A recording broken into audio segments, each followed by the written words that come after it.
All right, we are live. Hello, everybody. Thanks for tuning in to Keeping Karlsson, episode number 381. Brian and I think we got a pretty good one today, right? Yeah, of course. As we do every Shaw. time, we have confidence in our product. Hi, everybody who's just gotten like the YouTube notification and is joining us because you just happen to be at your computer. Stay with us. Join us in the chat. It's good to see you. All right, yeah. I guess I'm trying to think now if we've ever gone into a show like not expecting it to be good. Like I feel like we put a lot of juice, a lot of effort into it, but there must have been at least one show in the history of like 8 years of doing this where I was like, this show's gonna suck, I'm going man. to be honest. Last week, you were sick and I was like not in the best headspace. And I wonder how that translated. Like, I wasn't sure how that was going to go. I could tell you how it translated to the edit. It was bad. Oh, And it's yeah. like me That was a too. Like there really was a rough lot of edit. mistakes and like me Yeah. coughing and whatever. But like I think the final Um, show, like no one said anything. That's the thing. We don't really get feedback about like is it a good show or a Yeah, bad tell show. us feedback. Like if We if we get don't feedback more sound like you blew it on this take, or like you mispronounce Artem Zub or Zub, and it should Zub, be whatever. Like like we get feedback like that, but we don't ever get feedback like yeah, that you show was one of your top. That was a top. That was better than your average show. Like even when people say good show, I obviously appreciate it. It's like a nice compliment. Be like, oh, I enjoyed the. But it'd be really interesting to like if we could get like an IMDb or like a rating oh of each yeah, show to rating know for like what each are show. so we can know what are We the could do good a ones, what are vibe the bad. check after each show. Yeah. But I mean, even the listeners probably couldn't tell. Like, even like I'm thinking of podcasts I listen to, like Yeah, silly, like Rob's sister Nino's like right. weekly You just have Survivor like a podcast. consistent level of quality. So you only notice if it's way above or way below, Yeah, and plus I don't which is really rare. listen. Yeah, and I don't listen to the edited version myself, so I'll bet you the edited version is probably much better than the one that we experienced, and our friends on YouTube here experience. Which, Yeah. by the way, every week I like to ask people if you are a YouTube watcher, maybe if you want to do us a favor, go ahead and subscribe to us on your like also audio app, like Apple Podcasts or whatever, because we actually don't get credit with our bosses over at Blue Wire for YouTube views, but only for downloads, which they should Everyone change. That's needs your ridiculous. podcast app. Yeah. What did Yeah. I say? You said your audio app. Well, but it doesn't have to necessarily be a podcast app. You Or could just go download the stream us on MP3. Spotify even. That's all Yeah. that's You know what something you sucks? probably already have. If people subscribe to us on Spotify, I don't think it like downloads the episodes automatically. Or maybe I just don't understand Spotify. I started trying to use Spotify because because there's some like Gimlet podcasts that they're becoming Spotify exclusives and the only way to listen will be on Spotify. So I tried Boo. it out and it was like it didn't even download it. Like I had to like go to the episode and then press to download it. Maybe I'm not doing it right or something, but like then if so if I happen to be out of Wi-Fi, but also it sucks if people subscribe to us. I would want their downloads automatically, but it's only if people actually listen. I always liked the idea that we were getting a bunch of free downloads just from people who subscribed and don't listen. But obviously it's better if people listen. Anyway, okay. With that, Brian, I'm ready to start. If you are, I guess let me log into the chat here and see if anyone's around. Whoa, Shams is here. Wow. Matt, The man, the myth, the legend. Joe, Marchessault scored. Every time Tyson Barrie does well, it makes me feel a little bad for trading him. Marchessault keeps scoring and making me feel less bad. So I like that. At this point, it's not even about winning my fantasy league. It's just like not feeling bad about my knee-jerk trades I've made, which have been too many. And I have another Yeah, one on the you've been hopper very potentially. knee jerky. I'm getting I don't know. This season, I'm feeling like You don't like, nervous. yeah, you don't want any like angst. I don't Like like these like that's why you yeah. traded Tyson Barrie. You just like, I can't deal with not knowing. I'm worried and I don't want to wait to find out. So you I also traded hate him. having dead weight. Like I hated how Andre Palat. I guess we'll talk about him. I hated how he had like 3 games in a row with no shots. I was like, why do I have this guy? He's not even on the top power play. Why is he on my team? So I drop him. I essentially dropped him. Like I traded him for nothing. And then he went and had like a 3-point game the day I lost him. This guy. What is this game we're playing, everybody? Seriously. Like I like to play Kalis. Then I know what I'm getting. Unless someone like moves the provost, But anyways, Oh yeah. just Who moves the pro? Do you have to be a jerk to move the provost in Kalis? well, I think that you're trying to win, right? So it Yeah, costs you to move it. So I guess you're only doing it if you really think you but need no to. one like ever. I mean, I've really only ever played with one person and like and then computer players. Mhm. So I don't know how common it is for people to use it, but it just seems like a thing that you could do when no one's paying attention, when everyone sort of just takes for granted. Well, I guess there's like 2 different ways. Like I like because some people are like really like placing their players like on right at the edge where the provost is, right? Which is like they're asking for trouble. But like if you move the Yes. provost to like burn someone who wasn't even that close to the Right. edge, then it's Yeah. like you're being a little mean. I think that's me. But also you're playing to win, right? So what are you gonna do? Yeah. A lot of people play these games where you think that the more noble way to play is just focus on yourself, moving forward and not focus on hindering your opponents. But really, it's a Right. zero-sum game. Like only one winner at the end. So hurting them is the same as helping you. True. But you could play to just so Josie got me like a board game for like Christmas a couple years ago, Machi Koro. Mm-hmm. I don't know if you've heard of it. It's like No. a nice, like little simple city building game. And I wrecked her. Like I did. Okay. I used a mechanism in the game that was just like so destructive on her. And she was so mad at me for doing it. I was like, I just want to see how it worked. But it like ruined like the whole fact that she got me the game. And now like Have you never played since? so we haven't played often because it's better with like, of course, it's always better with more people, and we haven't seen very many people. Yeah, but now when like this is a thing, like every Christmas we get a new game to play together, Mhm. and it's just like, well, I can't like I have to only play for myself. Like I can't play like There's like yeah. cooperative games. Maybe we should get one of those where you team up against the world. You should ask Josie what she hates more, cooperative games or playing against me. Did you see that Homestar Runner? Like those people released a Trogdor game somewhat like a couple years ago. Did you get that? I vaguely remember this. I got it, and it's a cooperative game. Like it's just all the people playing. You're trying to burn the village and keep the villagers from burning, like defeating you before you could burn the village. We should play it. It's fun. Is it like a board? Come over. Is it It's a a board hard game. copy? Yeah. Okay. Anyways, that's been board game talk here on the Keeping Karlsson You YouTube were talking feed. about doing a Jackbox game. We weren't talking about it.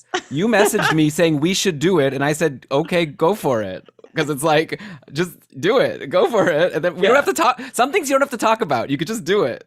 Yeah, well, that was me putting it to you, wondering if you'd get really excited and take the ball and run with it.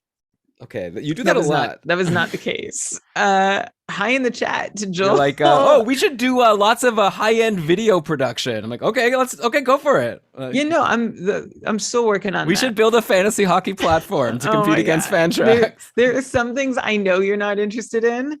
There are some things that actually you misunderstand. What it is there are things that I know you're not going to do, so I figure I might as well just like say sure as opposed to argue because there's no reason.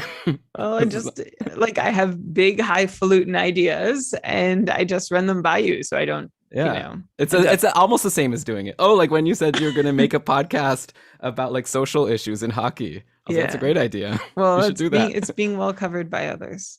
Oh, perfect. All right, I guess we could start the show. I'm just kidding. Oh yeah, Griffin, you're right. I'm an ideas guy. How annoying was it that Palat not only had that big game, he took 6 shots. No shots in 3 games. But I just blame it on being against Ottawa. So honestly, I'll bring it up on the show today. You'll see. It's like, now's your chance to actually sell Palat like I should have done. Like wait for one good game and sell him. I just want you to know that sometimes I do run ideas by you just to see if you'll get more excited about them than me. Oh, okay. They're things I'd like to do. I feel like you should do them. Yeah, well, I would if I could. I got a lot of stuff to do also. We both. Okay. No, I mean, it's not a critique. You're just making me sound like I'm not a man of action. No, I know. I'm just being a dick. I have like about, I have many ideas all the time. Ask Josie. What's the name of that singer that has like Gucci bandana? Gucci bandana. You know that singer? He's like a rapper. I forget his name now. And he had and the Superman that it's like, and you Soldier Boy. Yeah, Soldier Boy. I once saw a video of him. It was like a guy making fun of Soldier Boy, and it was like a clip of Soldier Boy being like, I got like 10,000 tracks on my laptop. I got so many tracks. And it's like, it was funny because then the guy making fun was kind of like, maybe it's too many. Like maybe you should just focus and make better like tracks than making so many that aren't that good. So we've covered board games. Way to out yourself as someone who knows more than one Soldier Boy song. Like that's, I don't know if that's something to wear with pride or to delete from. Okay. No, I'm proud of you. Thank you. But hi to Joel and Griffin and Shams and Joe in the chat, and also Matt, who's my fierce tier 2 competition in the Always. cupful. You bring that Who's up. here, Yeah. Matt? I know you've come to find out what my moves are going to be tomorrow before I can make them, and you'll probably beat me to the punch, but joke's on you. I don't know what I am doing tomorrow. Oh, well, maybe we'll talk it through on this episode and we'll come up with the idea. Yeah. Maybe I'll convince you about one of these Florida guys because they play Monday, Tuesday. Today, Matt added someone I've been eyeing for a couple days for next week because LA plays twice to start the week. So Matt went ahead and grabbed Cale Clegg. Oh, yeah. That's a good pick for 2 days. Yeah. Yeah. Oh, no, sorry. That wasn't Matt. Oh, okay. Well, someone else. Power play 1. All right, let's do the show here. Matt's blessed to have some empty IR spots, so he added Ben Bishop. Oh yeah, and Adrian Kempe. I don't know why Bishop was dropped by someone who. I added Bishop at the start of the year. The news came out last week. It was like such non-news. It kind of annoyed me. It was like some Dallas beat writer was like, guess what? Ben Bishop is like no longer or can come off long-time IR any day now. And then it was like an interview with the coach and the coach was being like, yeah, I guess it's the kind of thing where we're just going to have to ask Ben Bishop how he's feeling and then we'll be able to know. And I was thinking like, why you're writing an article? You ask Ben Bishop how he's feeling then. Like, no, how does this use? He might be eligible. He's eligible to come off LTIR. No one's actually asked him or anyone how he's doing or what's his status. He just could do it. It's like one of my ideas. You know, it's like, well, Ben Bishop. Hey, has anyone ever talked to Ben Bishop about coming off? I actually tweeted back at the beat writer being who was it? I don't know. I have to find it. A Dallas guy. You could find the tweets. I don't know. They tweeted like Ben Bishop's eligible to come off IR, and then it was a quote from the coach just saying like we're gonna have to talk to Bishop to see how he's feeling. Then I wrote back being like, do you know if anyone's talked to Bishop? And then like some random person like just responded saying, the Dallas media is known for like not prying too much or something. I gotta say, like, you know, we get to know team coverage pretty well. Like I complained out loud on Twitter the other day that like no Anaheim beat writer ever like gives enough information, like as much information as I want or responds to requests for information. So you spammed all of them yesterday being like, is Gibson going to play today? I wrote one and then I waited like a few hours or like a little while. And then I wrote another. I could have spammed them and tagged them all together. I know how much I hate that. Right. So this was better. And that's much better. It's not like they saw the what's. Well, they can if they click on your. Sometimes when people ask me fantasy advice and it's someone who I feel like has been asking a lot on Twitter, I click on their, to see their tweets and it's like the same tweet to like just a bunch of people over, which is better because I do the people who tweet like to like 5 different accounts asking an advice question. I always like not respond because I always feel like I'll just wait for someone else to do it and then I'll just click the like button unless I like really disagree with the response. But usually, if they're tagging like whatever Dauber and at least pretend to care more about our opinion. Yeah. Anyways, I don't know. Maybe it's okay. I guess we gotta start the show here. We are now. We've just lost 20 minutes. So let's do it. I think we made the most of 20 minutes. Okay, let us know in the YouTube chat here if you enjoyed these last 20 minutes. Oh yeah, but I was saying Anaheim and Dallas both have like some of the poorest coverage in the league. Yeah, someone talked to information and responsiveness. Funny enough, we couldn't get either a beat writer from either team on 32 beats, even though we tried multiple from both. We had Dallas 2 years ago. Yeah, the guy who wrote that Sean book. Shapiro. Yeah. Who would have been happy to do it again, but he's on a different beat now. Oh, which team? Actually, I don't care. I don't know why I'm asking because I want to start the show. The corporate beat, the business beat. Oh, all right. That's no fun. What a demotion. Okay, ready to start the show? Is that a yes? Oh man, this is like a weekly thing. Also, you never want to start for some reason. We're here. This is what we're here for. I'm actually like this at my job too.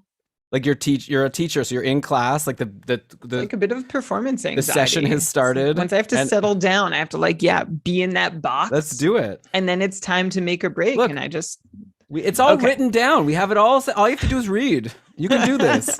Yeah, thanks for writing my script for me this week. Yeah, no problem. I'm gonna act shocked. Okay, here we go. Yes!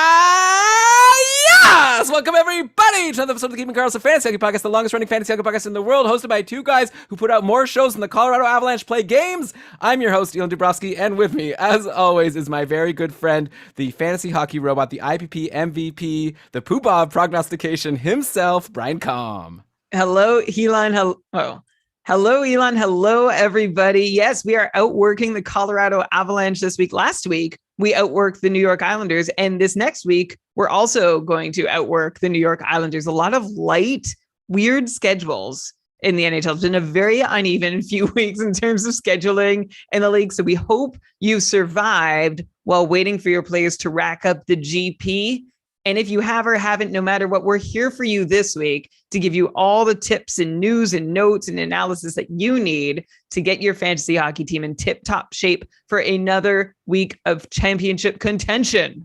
Yeah, we're going to try our best to help you out. Also, there's the Stream Scheme podcast. Dave dropped another banger of a show today. So that's going to, go through the schedule and tell you all the players that you want to maybe target because of good schedules and which players you maybe want to let go of. Just one second.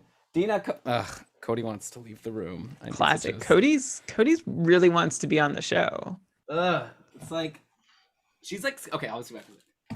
Cody.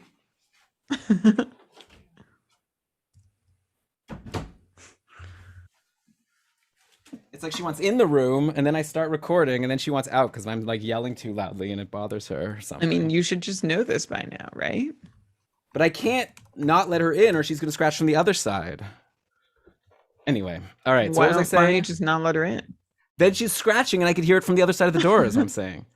All right. So what were we saying here? So we're going to help you on the door. Oh, listen to the stream scheme to get to the schedule. Yeah. Okay, and then right. Okay.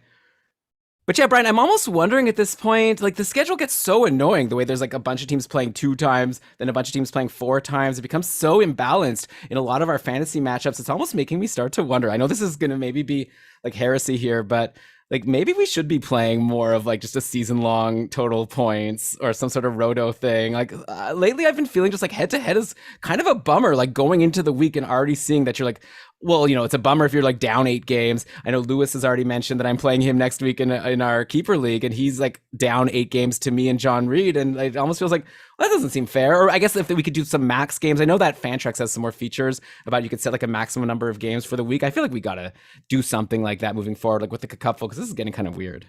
Yeah, it definitely feels bad to go into your week seeing you're a lot of games down. I actually was, I think, 15 games down on my opponent in the cupful going into this week. And I actually started just planning for the next one because it was a scheduled loss. Lo and behold, my team went bonkers and their team disappeared.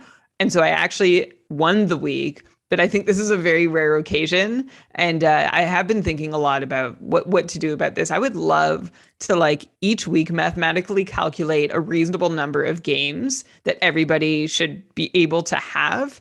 Like count towards their fantasy lineups points. And then you take your team's best, say 51 games from the week. And it doesn't necessarily discourage you from streaming to try and improve your team, because let's say, your 51st best game was like a 2.5 point performance from a defenseman. Maybe you stream in, your 56th, 57th, 58th games trying to do better than that 2.5 point game. Okay, well, that we're really pie in the sky here. Like, then we'd have to figure out, like, you can't, like, replace a defenseman game with a forward game. That doesn't seem fair. We'd have to consider the position eligibilities. Your top games. For each position. Yeah, so we'd have to work it all out, and maybe we could save that for a summer show where we brainstorm better fantasy formats. I feel like there are actually some ideas that we can also throw out there that actually exist in the world, so we can maybe go through those first. But I have so many ideas. That I know, we talked about that on the pre-show. In the pre-show, but for anybody who ever wants to, build us a fantasy platform. Just get in touch, okay? If you don't get in touch, okay? Just do it yourself. Like, we're not gonna do it. Brian's always like, get in touch with us. I can't do it myself. I want someone else to do it. What is the person going to get in touch with us for then? They could just do it. They don't need us. Do it and then get in touch. Well, yeah, sure. Market it to us. Yeah, we'll promote it on the show. We'll use it for sure. All right, so let's get to the show here today, okay? So we've got a big plan. Basically, my plan was to go through all the teams and give some like fantasy takes on each team. I sorted all the teams by their rank in the season so far, and then I got through prepping half the teams and then realized that was already like an hour and a half show. So we're going to do the top half of the league this week. Then we'll do some news and notes at the end from like the major things from the bottom teams. Then next week, we're going to go through the rest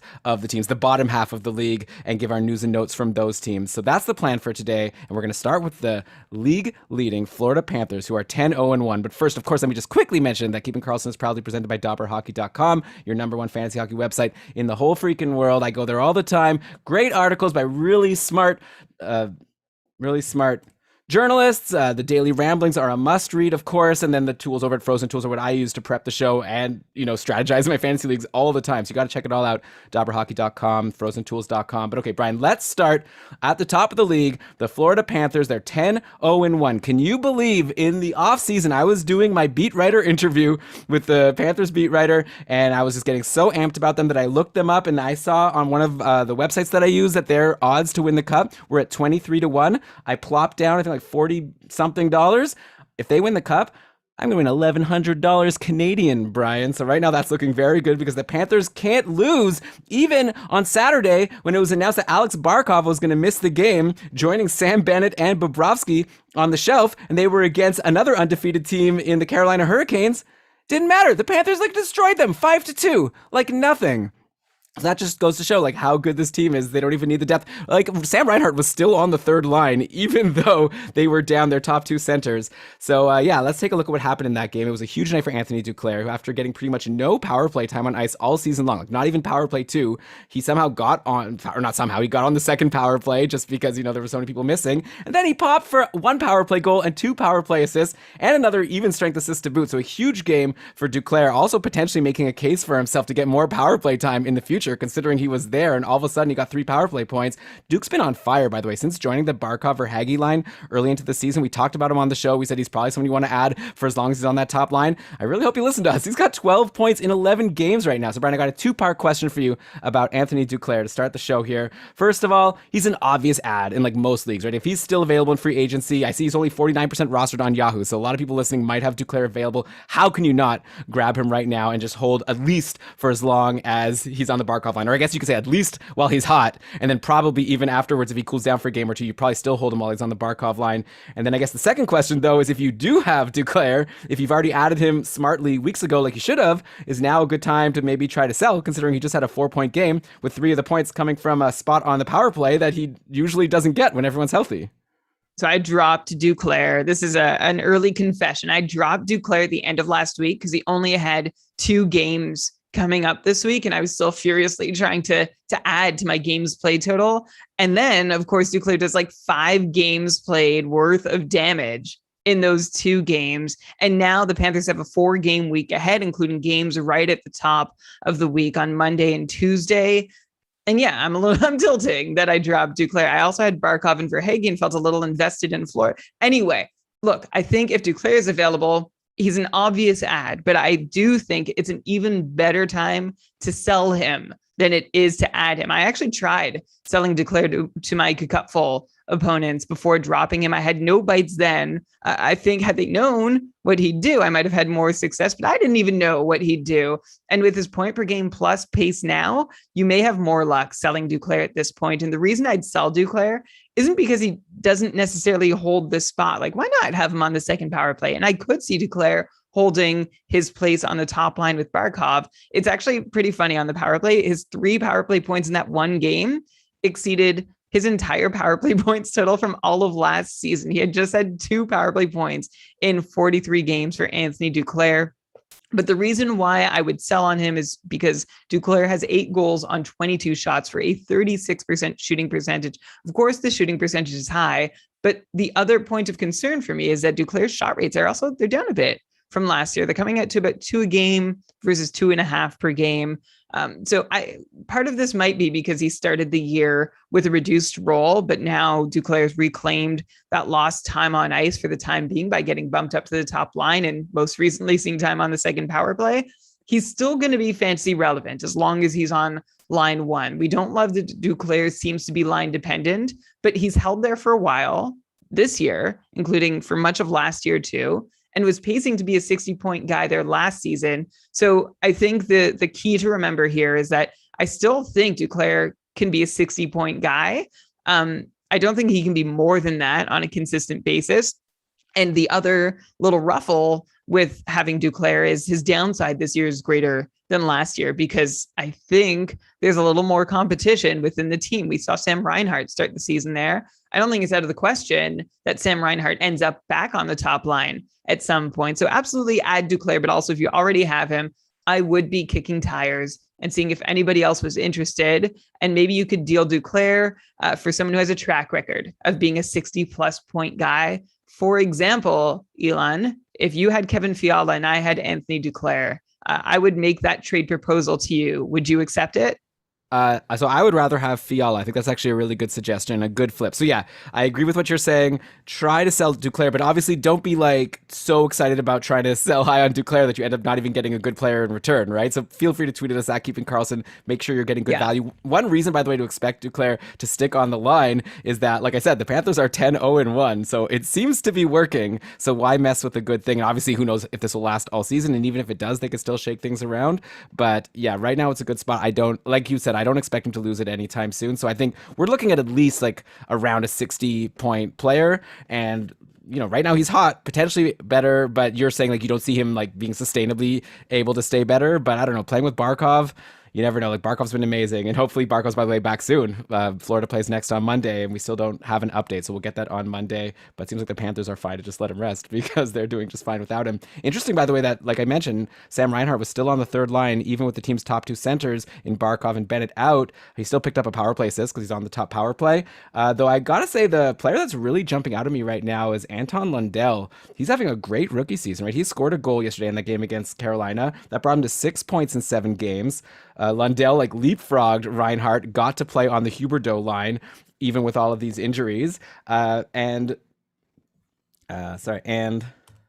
Lundell's only 11% rostered in Yahoo, and he's someone, by the way, when in my preseason show with Victor Nuno from the Fantasy Hockey Life, where we were talking about some Calder candidates, he said he really likes Lundell. He has like a really high pedigree. He was a 12th overall pick just a couple of years ago, and now he's looking really good. Like I said, what was it, 6 points in 7 games. Florida, like you said, Brian, has a really good schedule next week, so I wonder if Lundell becomes someone that people should be looking to add, especially with the potential that Bennett and Barkov could maybe miss some more games, and Lundell could even play with Huberdeau. But even if he's not playing with Huberdeau, he's been playing on the third line with Reinhart, and like I said, and as we've discussed, like he's doing very well. So yeah, I'm really into Lundell right now. I think he's got a great future in your dynasty leagues. He's like looking great.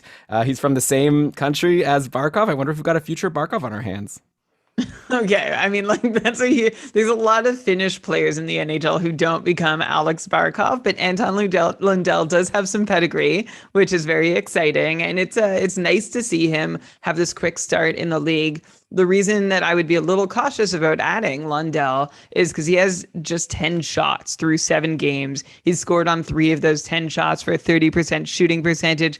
Lundell is for sure worth a stream Monday, Tuesday, if you can fit him in your lineup for both games. But he's one of those boomer bust types, at least at this point, kind of like Robert Thomas. He's either going to get you a point or he's not going to do anything for you at all. But again, I think that the thing I want to be the loudest about is it's great to see the 20-year-old Lundell finding success right off the hop here in the NHL. I'm not sure, he can find his way into the Calder race just because there's not much more room for him to move up the lineup. At least I don't think so, but he could be a fun guy to keep an eye on and at least take a chance in a short-term stream.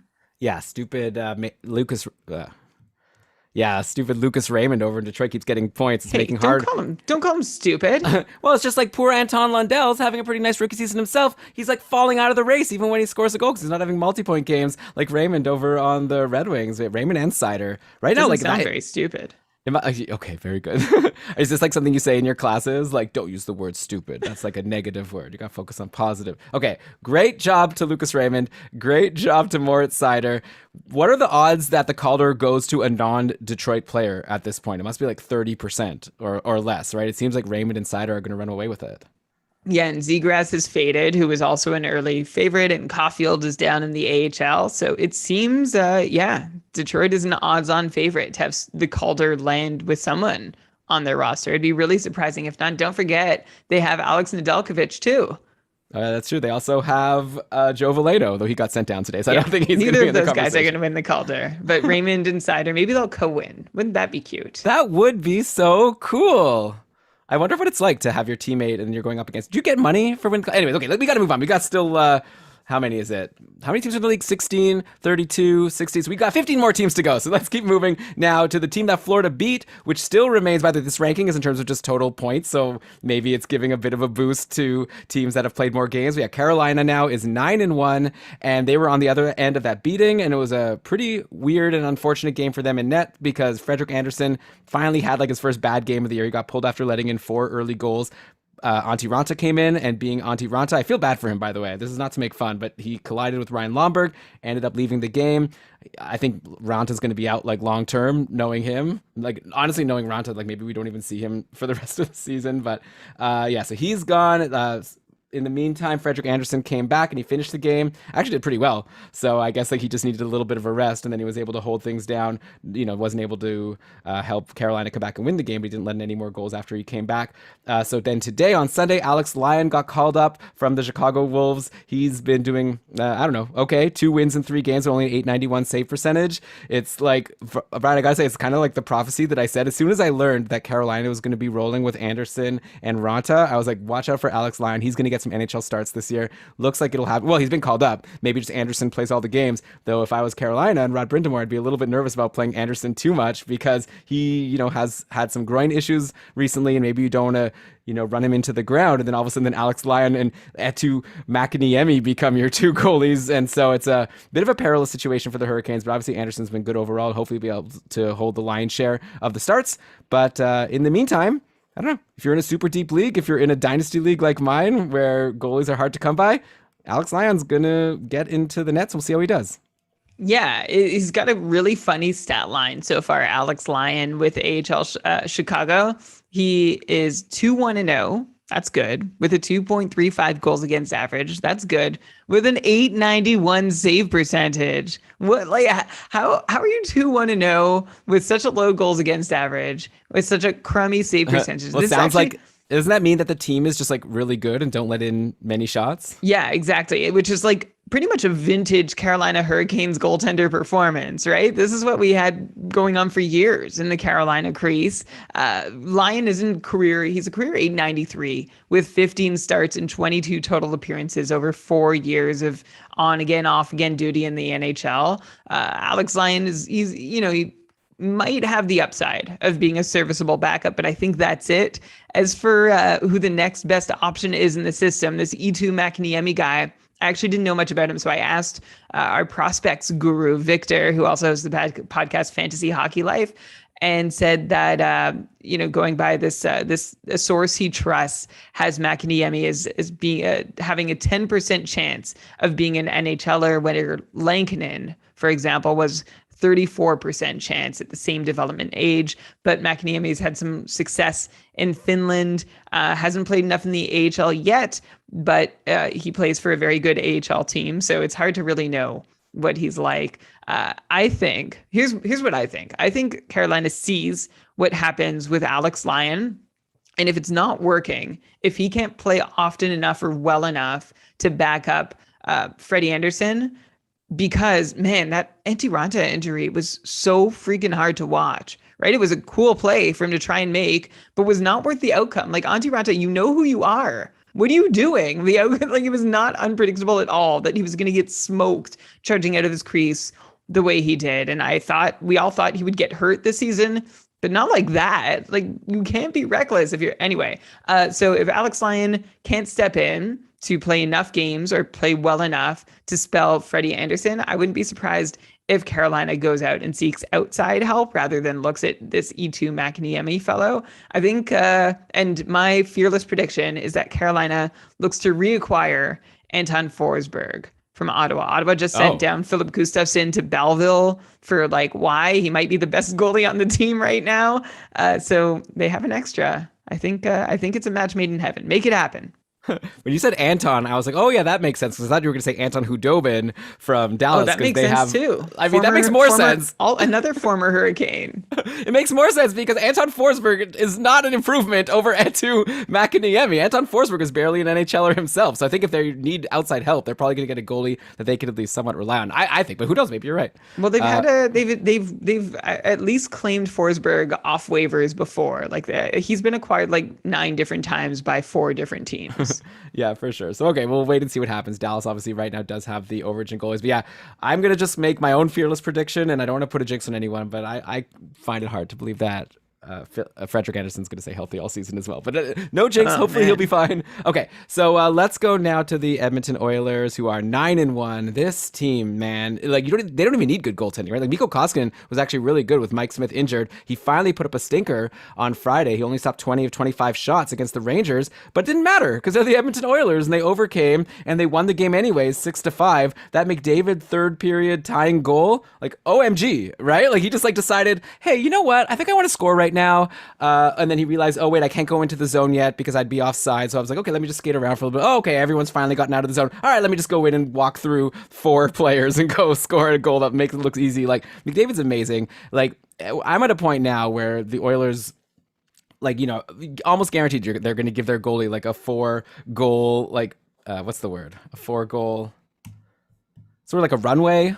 It's a word term people use. Head start. Yeah, 4 goals, sure.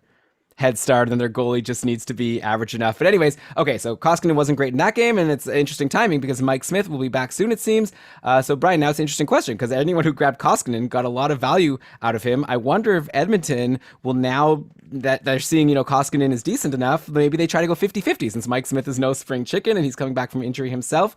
I would imagine the Oilers would be best served if they could get similar results regardless because they score 5-6 goals a game anyway. Why not just go 50-50 with Smith and Koskinen? So I'm a little bit nervous as someone who has Smith in one of my leagues if he's going to go back to be a workhorse now that they've seen Koskinen play decently.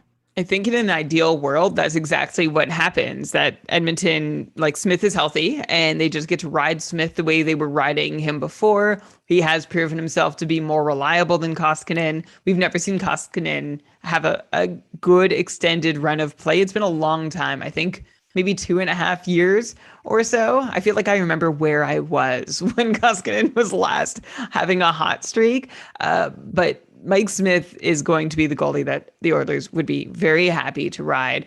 I think my only concern is that he's coming back from an injury, and that doesn't make him any more stable or reliable a goalie, right? So I think there's just at least a small reason to worry that, hey, like you said, Mike Smith is no spring chicken. He's coming back after a layoff from being hurt. And whether there's some rust there or the injury is, you know, bothering him in some way or affecting the way he plays when he comes back, then maybe Koskinen does get more of a sniff and closer to a 50% timeshare. But I really, I would be ready to cut ties with Koskinen pretty quick once Mike Smith comes back. And then if Smith struggles, yeah, I would look to add Koskinen if it doesn't look like Mike Smith can carry the workload again. But not to give, I don't want to take Koskinen's due away from him, though. He's overall pretty good while Smith was out and had some really stellar plays shorthanded. But I still think this is Mike Smith's crease so long as he's able to hold up in there. Yeah, I guess we'll see. If I was running the team, I would try to go 50-50 and try to keep both of these guys healthy. Since, like I said, I don't think it matters who plays in nets. As long as they don't play absolutely terribly, as long as they only let in 4 goals or less, they're probably going to win anyway.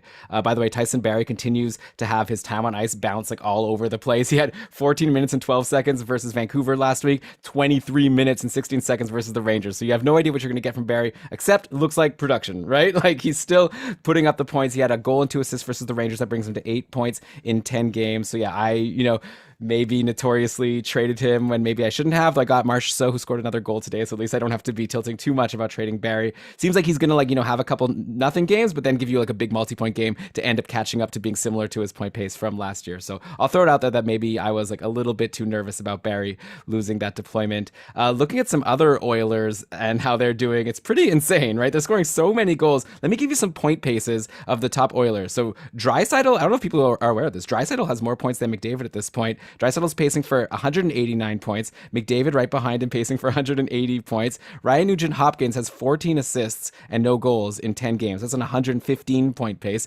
Puljujarvi pacing for 98. Zach Hyman's at a point per game, so he's pacing for 82. Then you got both Nurse and Barrie pacing for 66. Even Evan Bouchard is looking amazing. He's got 6 points in 10 games. That's a 49-point pace, which would lead a team in points for defensemen on most teams. So, Brian, at what point do we start believing in all of these points point paces and think that they could all be for real. Like you look at it and you're like, there's no way that like McDavid and Draisaitl are 180 point players. Nugent Hopkins is over 100, and like Hyman and Puljujarvi are point per game guys. But at the same time, like if Edmonton's scoring all these goals, and like, are you seeing a reason why we should expect them to slow down? Or maybe is this potentially like somewhat for real, and all these guys are actually going to maintain, or at least somewhat maintain, these insane paces?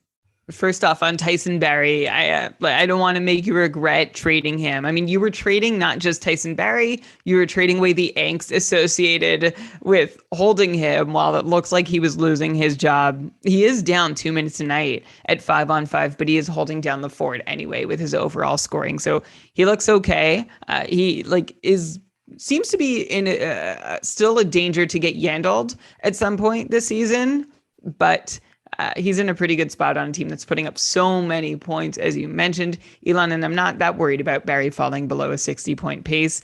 But look at all the goals the Oilers are scoring. They lead the league in team shooting percentage, 13.29%. That's 2.5% higher than they were shooting last year, and 2% higher than last year's Pittsburgh and Washington squads that led the league in shooting. So that's amazing. Like, they are just converting like crazy at an unsustainable rate. And they're also going wild on the power play. The Oilers are 15 for 30 on the power play. They're converting at 50%. If anybody's able to crunch the numbers somehow, I would love to know the latest into a season a team has been 50% on the power play, like the most number of opportunities a team has had with the man advantage, because that's crazy. After 30 power play opportunities, that the Oilers have 15 power play goals. That said, I don't expect the Oilers to keep that 50% conversion rate on the power play going, or that crazy high shooting percentage. So I don't expect all of this scoring to hold, Elon, but I also don't want to take away the fact that Edmonton ranks second in the league behind only Carolina in all situations expected goals for. So they've earned a lot of this, but they're still scoring about a goal per game higher than their expected goals numbers. So I don't think all this production is for real. Am I willing to bump everyone up 5 points from their preseason projections? Maybe 10, sure. But 20 to 50 points? No, I'm not going to do that. But I will take a swing on one guy to really break through his preseason projections. And it's not a new one. It's someone I've been swinging on since the start of the season. That's Jessepoolyarvey, who now has 12 points in 10 games, only 2 of those coming on that fire-hot power play. And Puljujarvi's 5-on-5 production looks like it could be sustainable. So I think a legit Puljujarvi breakout season is here. And I should also mention Evan Bouchard. He's been a revelation. He's getting in on the action thanks to earning more trust from coaches than I thought he would have been able to by now. And that's not to speak of Bouchard's own play. It's to speak of the Edmonton coaching staff's biases and tendencies that we've seen over the last few years.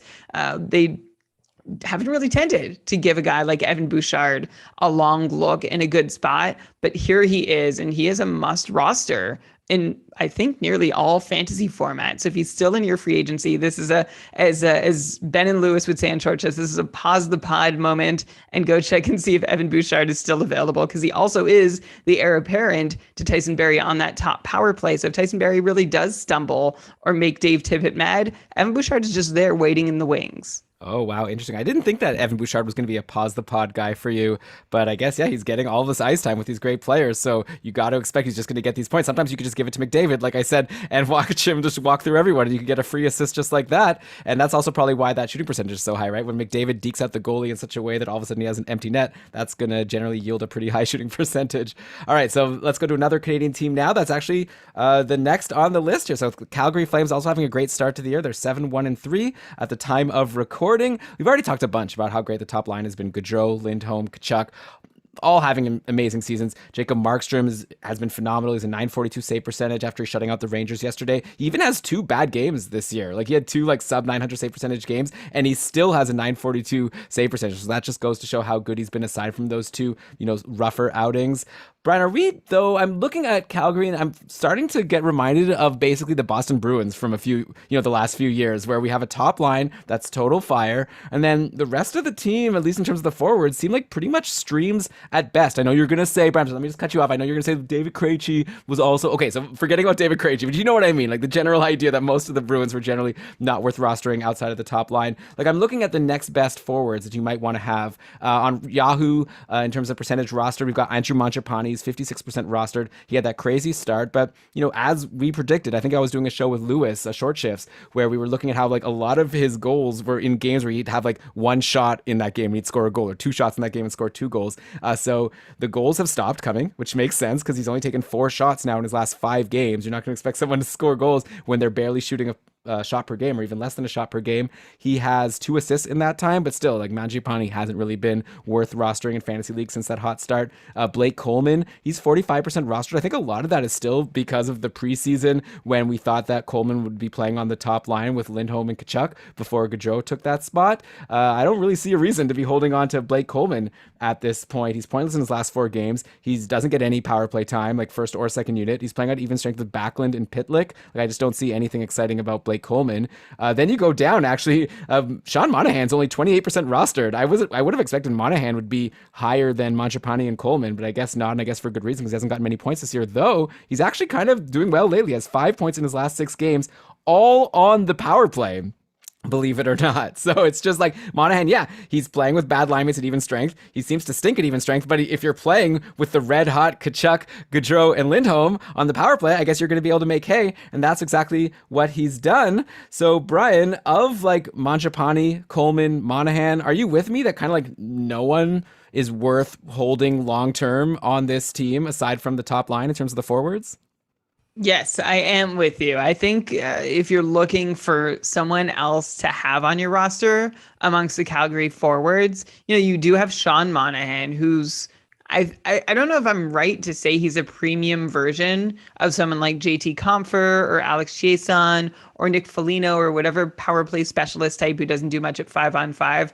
I only say Monahan might be a premium version because I think he is really dangerous on that top power play, can do more of the lifting by himself rather than, not to discount those other names I just mentioned, but I think Monahan's talent level is there that he can create more on the power play than they can. I don't think, though, that he's going to reclaim a meaningful top 6 spot anytime soon, but it's nice that Monahan has been able to still generate some offense with the power play time that he's held on to.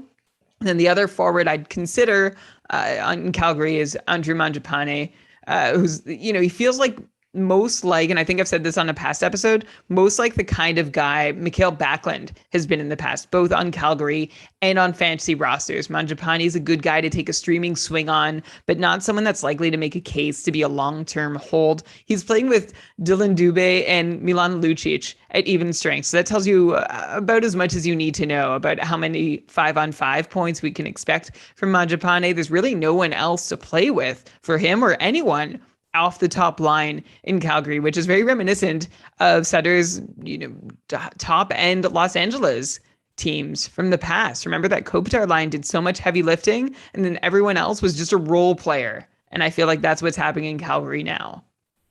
Yeah, I'm with you. I think that at this point you want the top line or bust in terms of forwards, which is pretty rare on a team that's doing so well. Lewis is pointing out that there's another name on the team that we should probably talk about. Lewis is here in the chat. There's a fellow named Oliver Killington who's a defenseman on the team. No, it's Shillington. It's spelled Kylington, but it's pronounced Shillington.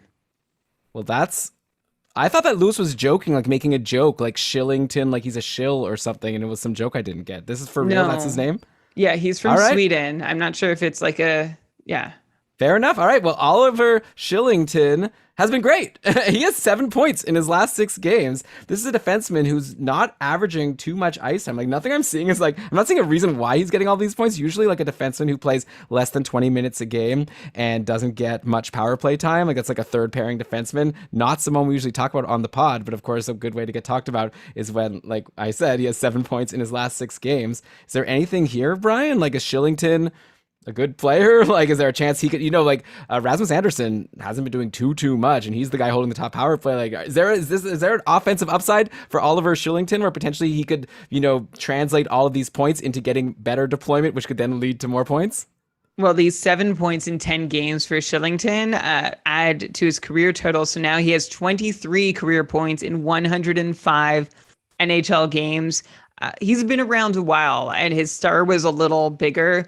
Earlier in his career, he was part of the famous tweet about who Boston could have drafted 3 in a row between Barzal, Connor, and Kylington is the forgotten third that the Bruins did not take, but did not turn into a superstar. So there was some pedigree for Kylington, but I don't see a whole lot of upside at this point. For him, he is finally seeing more than 15 minutes a night for the first time in his NHL career now that he's 24 years old. But I'm not... yeah, you can watch him, but I think Calgary right now is just pouring on the goals so often that he's just happened to get in on them. The funny bit is that he played 3 games in AHL Stockton last year and had 3 goals in those 3 games. So we see these random bursts of offense, but over his AHL career, he hasn't been more than a half point per game guy. And I don't expect that to suddenly show up in the NHL either. I'll keep an open mind, but I'm not counting on it. Okay, yeah. So probably we're just going to recommend to people that you probably have better options. A lot of people when they're deciding on their ads for the next week are going to sort the free agents by points over the last 7 days or over the last 14 days. And for sure, Kylington's going to be at the top of the list. But if you're thinking okay, let's just grab him because he's hot, maybe tweet at us or consider some other options. Sometimes, just because they got points in the past doesn't mean this player will continue to get points in the future. And Brian, I agree with you. I don't see much reason to expect, unless his deployment changes, unless he's convinced Sutter to now oh, I guess this guy does have some pedigree and some upside. So let me put him not on the bottom pairing, maybe give him some power play time. Obviously, then things can change, but I don't think this can keep up with the deployment that he's been getting. All right, so we're 4 teams down. We've got 12 to go, and we're going to get to them in just a sec. You're listening to Keeping Karlsson. Okay, we are back, Brian. Let's go now to the St. Louis Blues, who are 7-1-1. They'd probably be higher in the list, except they haven't played as many games as the other teams we've talked about so far. But the Blues are playing today, actually, so maybe by the end of this podcast, they'll be up to 8-1-1 because they're currently beating the Blues 1-0 after the first period on the back of Brandon Saad goal. And I wanted to talk about Brandon Saad because he's someone that's actually available in a lot of leagues right now. He missed some time, on the COVID protocol, but right now he's playing on the top line with Ryan O'Reilly, who also just returned from the COVID protocol, and David Perron. So that's the place you want to be on the St. Louis Blues. So Saad, obviously very interesting. I guess the other place you'd want to be is beside Vladimir Tarasenko, because this guy has just been nuts. He's up to 11 points in 9 games going into today. Just a huge steal for anyone who drafted him, right? Brian, could you imagine? It's so weird. We had all of these years where on the podcast I was talking about it would be cool if Tarasenko could break past being a 75-point guy. Seems like the kind of player that could have the upside to be point per game or higher. And you were always no, I think that 75-point pace is exactly where he's at. And now this year, the year where we would have been laughed at if we were predicting 75 points for him going into the season. I think most projections had him closer to 60 or 65. Imagine if then this is the year that he actually does the thing that he never was able to do before and is able to keep up the pace and is a point per game player or higher. He's been doing it so far. Obviously, Brian, you're going to answer now, and I'm sure based on the answers of all the other players I've asked you about so far, I have a feeling you're going to say he can't keep it up. But what do you think so far of the start of Vladimir Tarasenko? Vladimir Tarasenko is playing possessed still at 5-on-5. He has been incredible, obliterating career highs in shot rates, and the rest of Tarasenko's rate stats, they're right back up to where they've been before the rash of injuries that kept him out of the lineup for most of the last 2 seasons. So if you were worried that Tarasenko, coming back from missing so much time, from having some injuries, from being disgruntled, was going to show any of that in his numbers, you're wrong. He's proven you wrong. Eat that, says Vladimir Tarasenko to you. He has 4 shots a game this season, despite being on the third line. And because he's on the third line, obviously he can't put up the crazy amount of shots that he might be able to otherwise. But Tarasenko, if you're just looking at rates, amongst all players who've played more than 100 minutes this season at 5-on-5, Tarasenko ranks 5th in shots per 60 minutes and 13th in expected goals per 60 minutes. And honestly, looking at the other names at the top of the table, Tarasenko is one of the only names I trust to really be finishing. There's lots of guys up there who get lots of looks from dangerous spots, but they don't have this reputation for converting.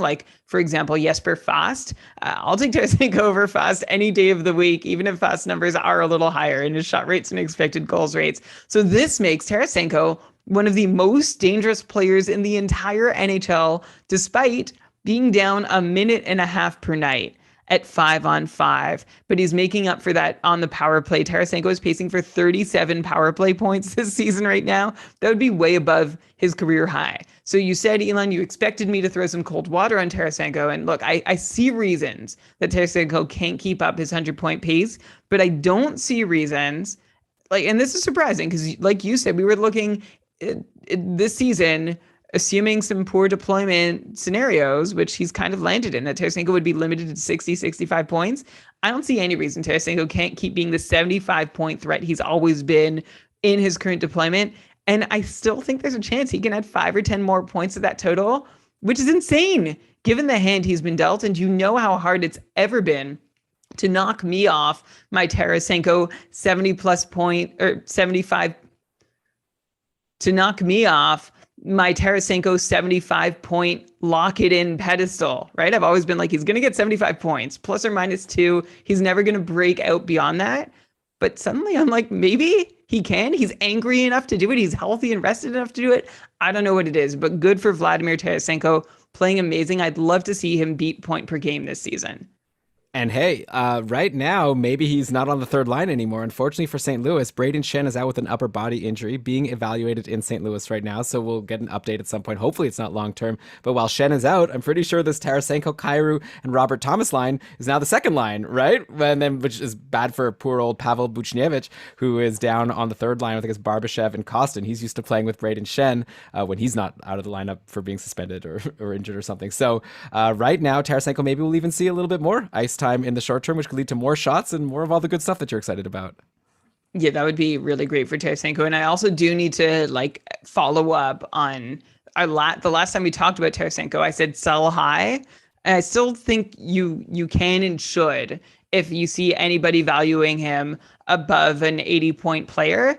But I think, I might back off that. I might feel a little more comfortable with just holding Tarasenko and expecting 75 points, give or take, and hopefully more. But that hopeful is strong enough now that, yeah, I might back off the sell high. If you did, I hope you did really well and got at least a 75-point player for him. But you might want to hang on now. I'm more convinced.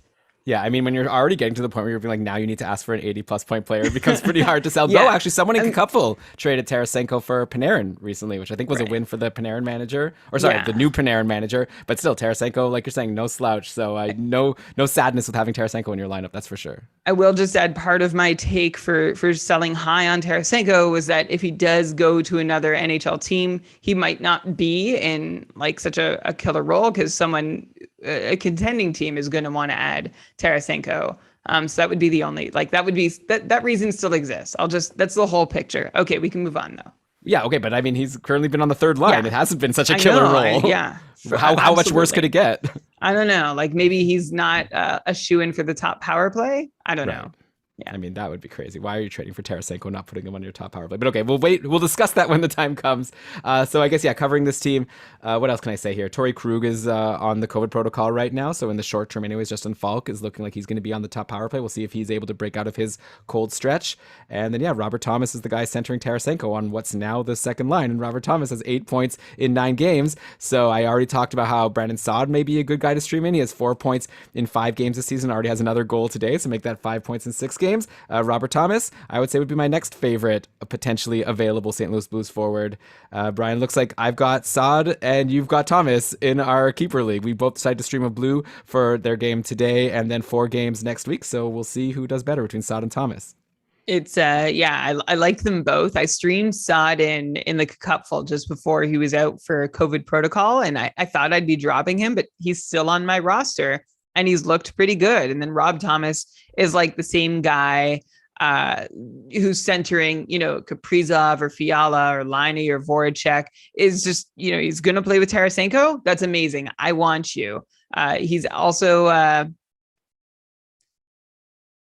that's awesome. I want you. And he is also featured on, well, you mentioned the stream scheme already, but we'd like to do a little promo tie-in at some point. He is referenced on this week's stream scheme. By the way, Dave went to 6 out of 10 last week. He's 4-0 on the year. So if you want to find some good streams, you should go check it out. Check the show notes for the link.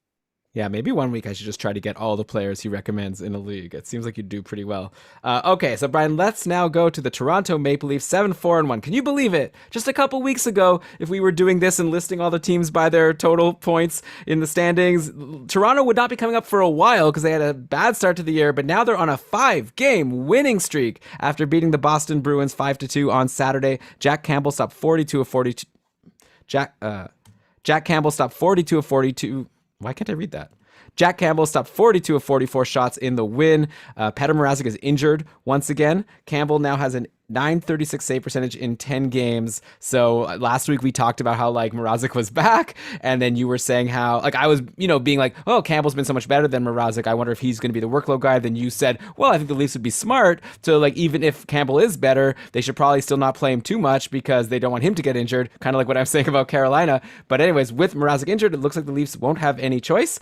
So and right now Campbell seems totally for real, right? By the way, like .936 save percentage so far this season. He was awesome last year. As we all remember, he's a UFA at the end of the year. I wouldn't be surprised if the Leafs try to lock Campbell into a multi-year deal pretty soon before maybe he prices himself out of even being able to. Like, I know that right now Campbell's been saying in interviews, like, he likes being in Toronto. He wants to be there. So I feel like, I don't think he's going to slow down. Like, he's really good. And right now he might become one of the most valuable goalies that you could have in fantasy with Mrazek potentially out long term.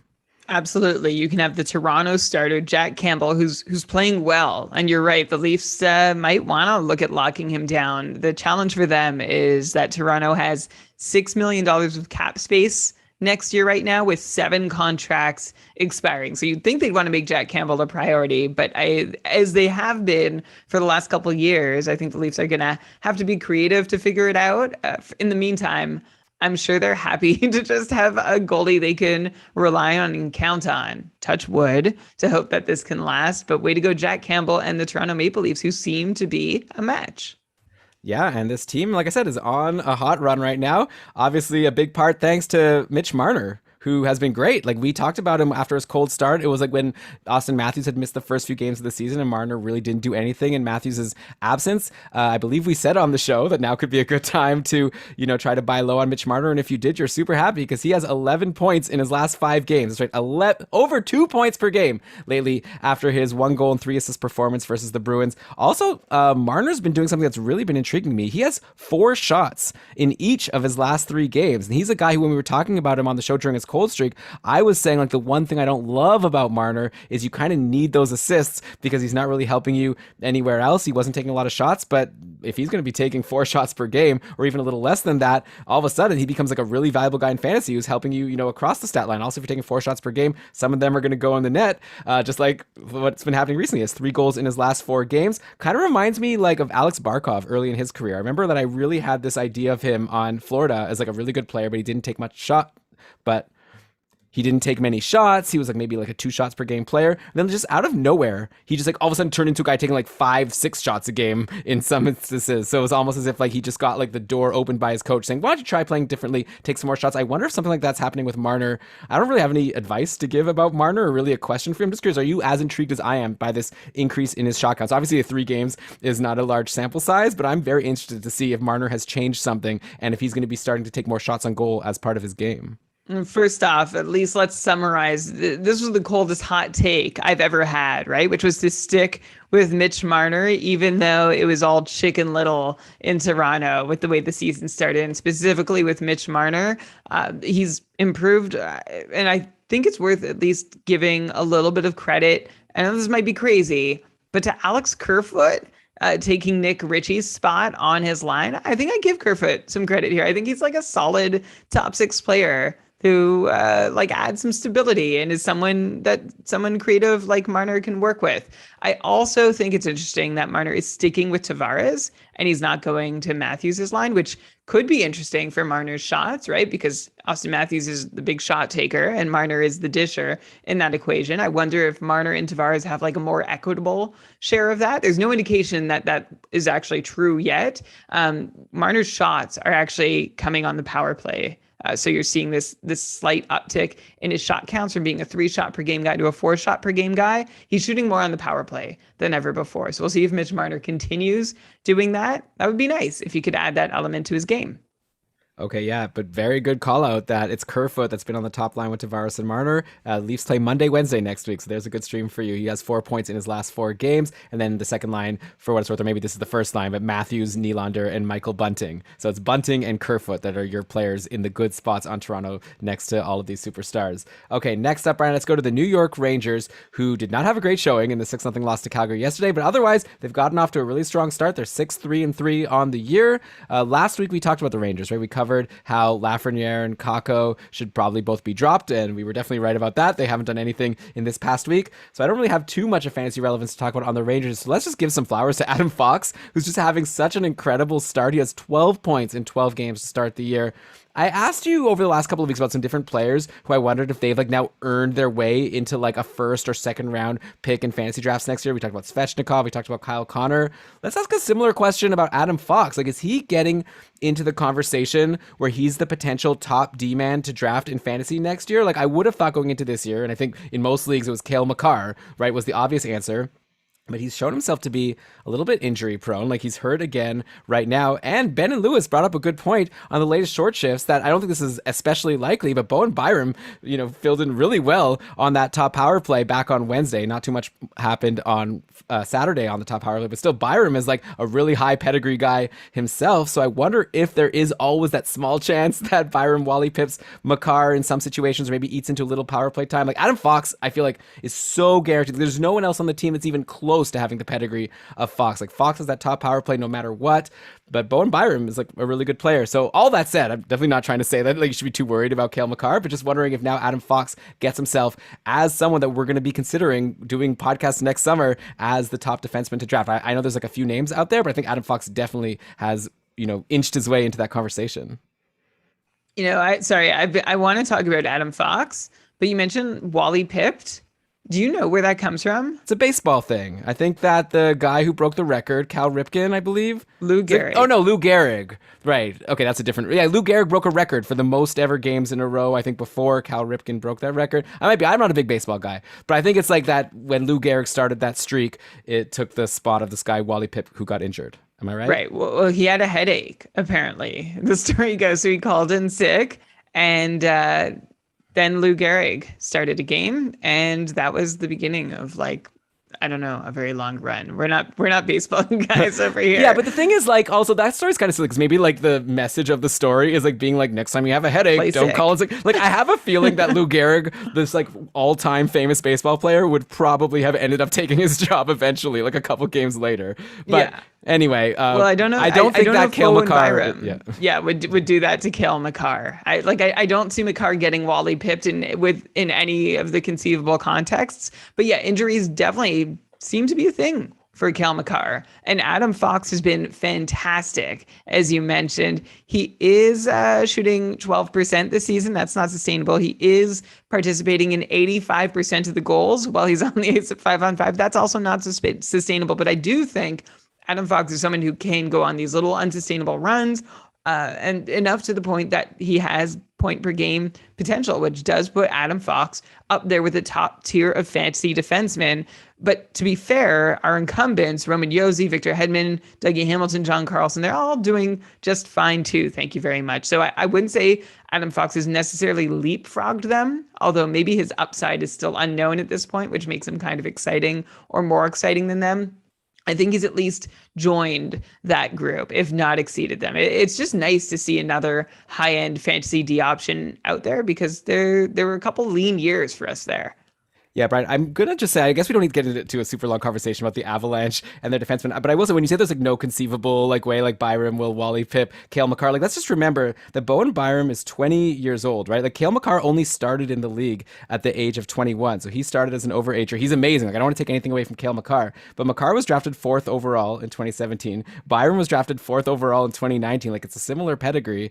So I maybe not now. It seems weird now because Makar's been so amazing, but come a couple years from now, I think it's definitely possible that Byram is potentially taking that top power play. Sorry, I don't mean to ever rule it out. Agree. Bowen Byram is talented enough to we've had this conversation, right? He's talented enough to quarterback a top power play. He might be doing it already in like half the league or even maybe 2/3 of the league's rosters. Unfortunately, he is stuck behind one of the best quarterbacks in the league. So we'll see if that opportunity ever presents itself to him. I wonder if it gives the Avs like some flexibility, if they ever have the forward depth to do it, if they want to split 2 units, if they wanted to run it that way. But that's pretty hard to do. Like, of course, you want McKinnon, Rantanen, and Landeskog together. It seems weird that you would break those guys up.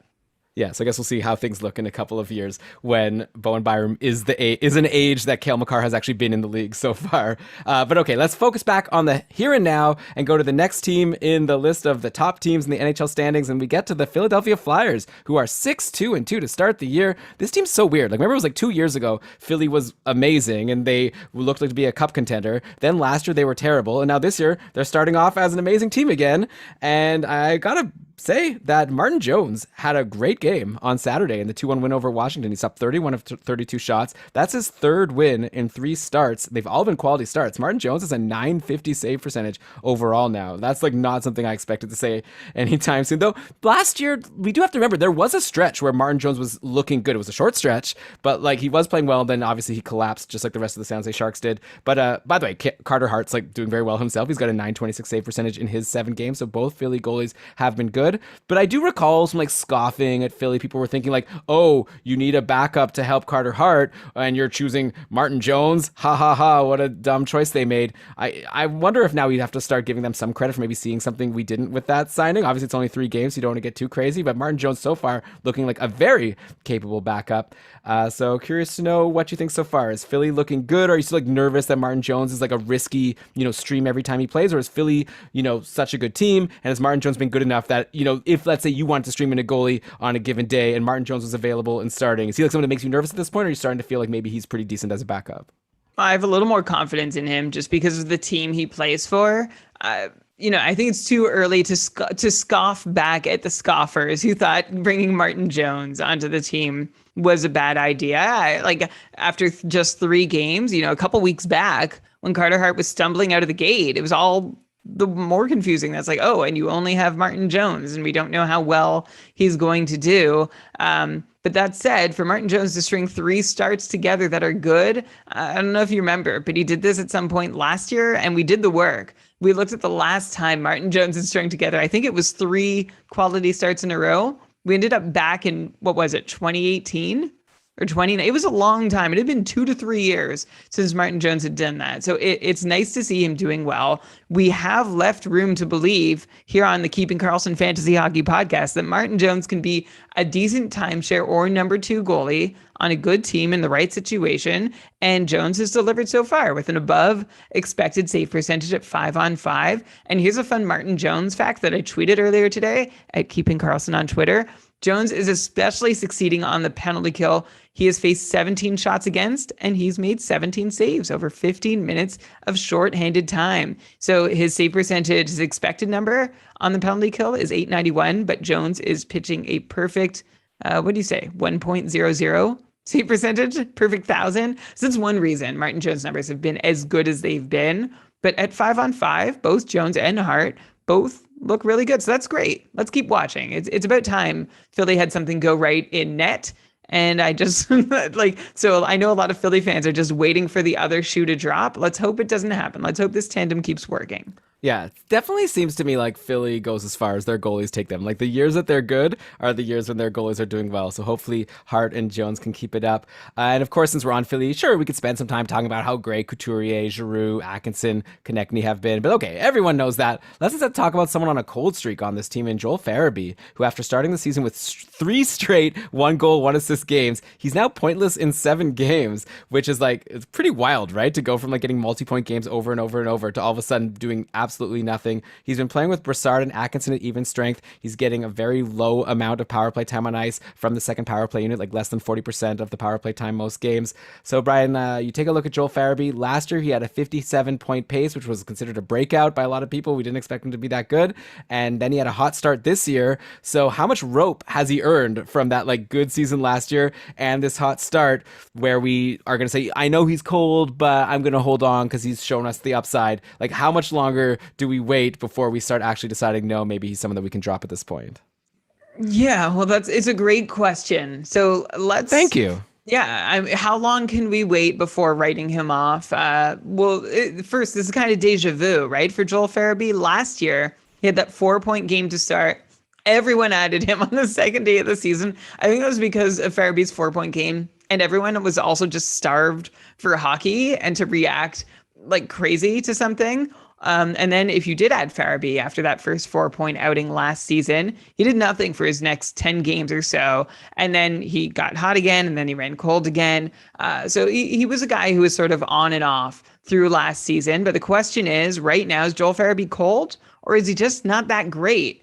And my answer is that I don't love what I'm seeing from Joel Farabee, and I'm tending towards the latter just based on what I've seen so far. Farabee's shot rates and shot attempt rates are down. His threat level, his expected goals are nearly halved. Only 8 shots for Ferriby in his last 7 games, and he has had no shots at all in 3 of his last 7 games. So I think the deeper question here is why is this happening? And that I'm actually not sure. And I'm going to sort of try and figure out the answer as I watch some more of his games and look at more of his numbers. But Ferriby just does not look like a 60-point player the way things are going for him. We figured this season, like we wanted to get excited about him, right? We figured he had breakout potential. The most likely case in my mind was going to be, okay, he's going to be about 55 points, but he has the potential to break past that. And now I'm going to say, I think he probably is going to be below that number. So I would consider cutting bait on Joel Farabee in shallower leagues. So I'd consider cutting bait on Joel Farabee in shallower leagues just so we see something turn around. Because right now there's not a whole lot to love. Yeah, the thing is, like, I just also have these memories of last year of having Farabee, dropping him during a cold streak like this, and then having him go off afterwards. So it makes it scary for me to want to drop him. Yeah, so that's like exactly. So that's the whole thing with Farabee is that's the problem we had with him last year too. It's like he was great, and then you'd go get him, and then he wouldn't do much for you. But again, right now I'm not seeing anything that makes me confident that a hot streak is coming.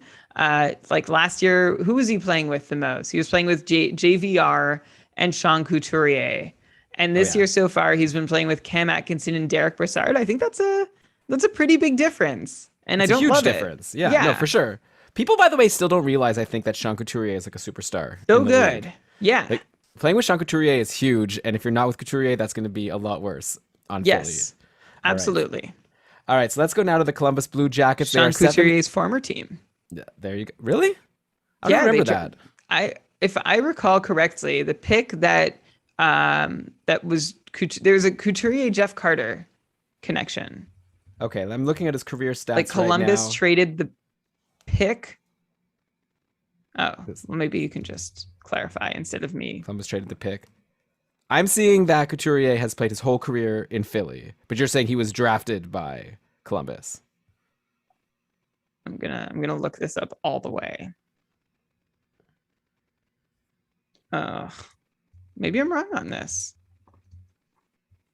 I never heard of it, but I don't know who randomly. I feel like Philly acquired the pick from Columbus. Yes, it was from Columbus. Okay, say it for the show. For Jeff Carter. Okay. Okay. So I said Sean Couturier's former club. I said, okay. Well, you said on to Columbus. I'll just go for there. Elon, I don't want you to miss a great segue opportunity. Columbus actually had they didn't have the opportunity to draft Sean Couturier, but the pick that Philly drafted Couturier with was originally Columbus's. They traded it to Philly in exchange for Jeff Carter. Interesting. Okay. I'm seeing here Columbus trade Voracek and their first round pick for Jeff Carter. That's what John's saying here in the chat. And now Columbus has Voracek back because they had him before. So maybe it's just Philly and Columbus just like trade these players back and forth. But I mean, right now, obviously Columbus would be very happy to have Sean Couturier, though they don't even need him because somehow they're 7-3 to start the year. Even though I distinctly remember a beat writer interview with Alison Lucan in the summer where she told me that this was going to be a tank year and they're going to be terrible. Like they traded away Seth Jones for like long-term assets. Like it was a really good trade, but not a trade to help them like this year. And now somehow Chicago is absolutely terrible. Seth Jones isn't helping at all. And Columbus is off to a 7-3 start. So just nothing makes sense. How do you predict these things? Who even knows? Well, I can give you one reason. That's Elvis Merzlikins with a 940 save percentage through his first 6 starts, 5 of them quality. He stopped 187 of 199 shots on goal and has a goals against average lower than 2. That's going to Wow. win you some games.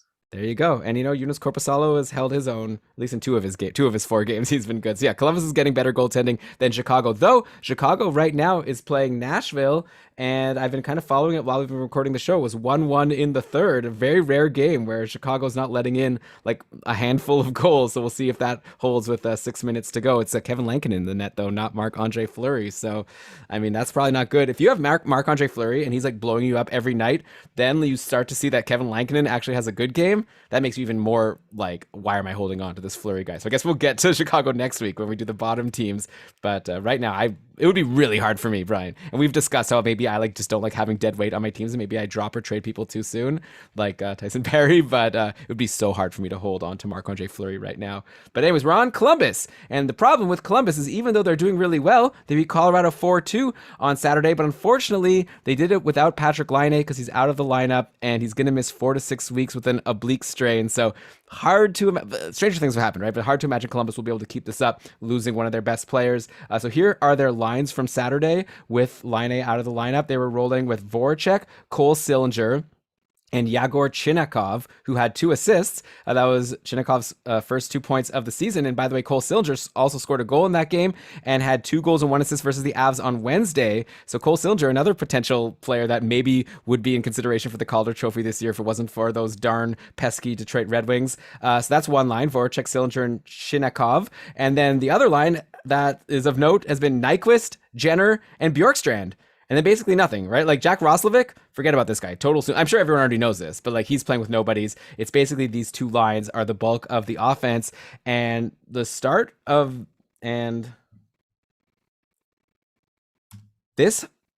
this hot start to the season for Columbus, a lot of it has got to be attributed to Oliver Bjorkstrand, right? Because he's kind of quietly, like I haven't heard many people talking about him, but he's sitting now with 13 points in 10 games after his goal yesterday.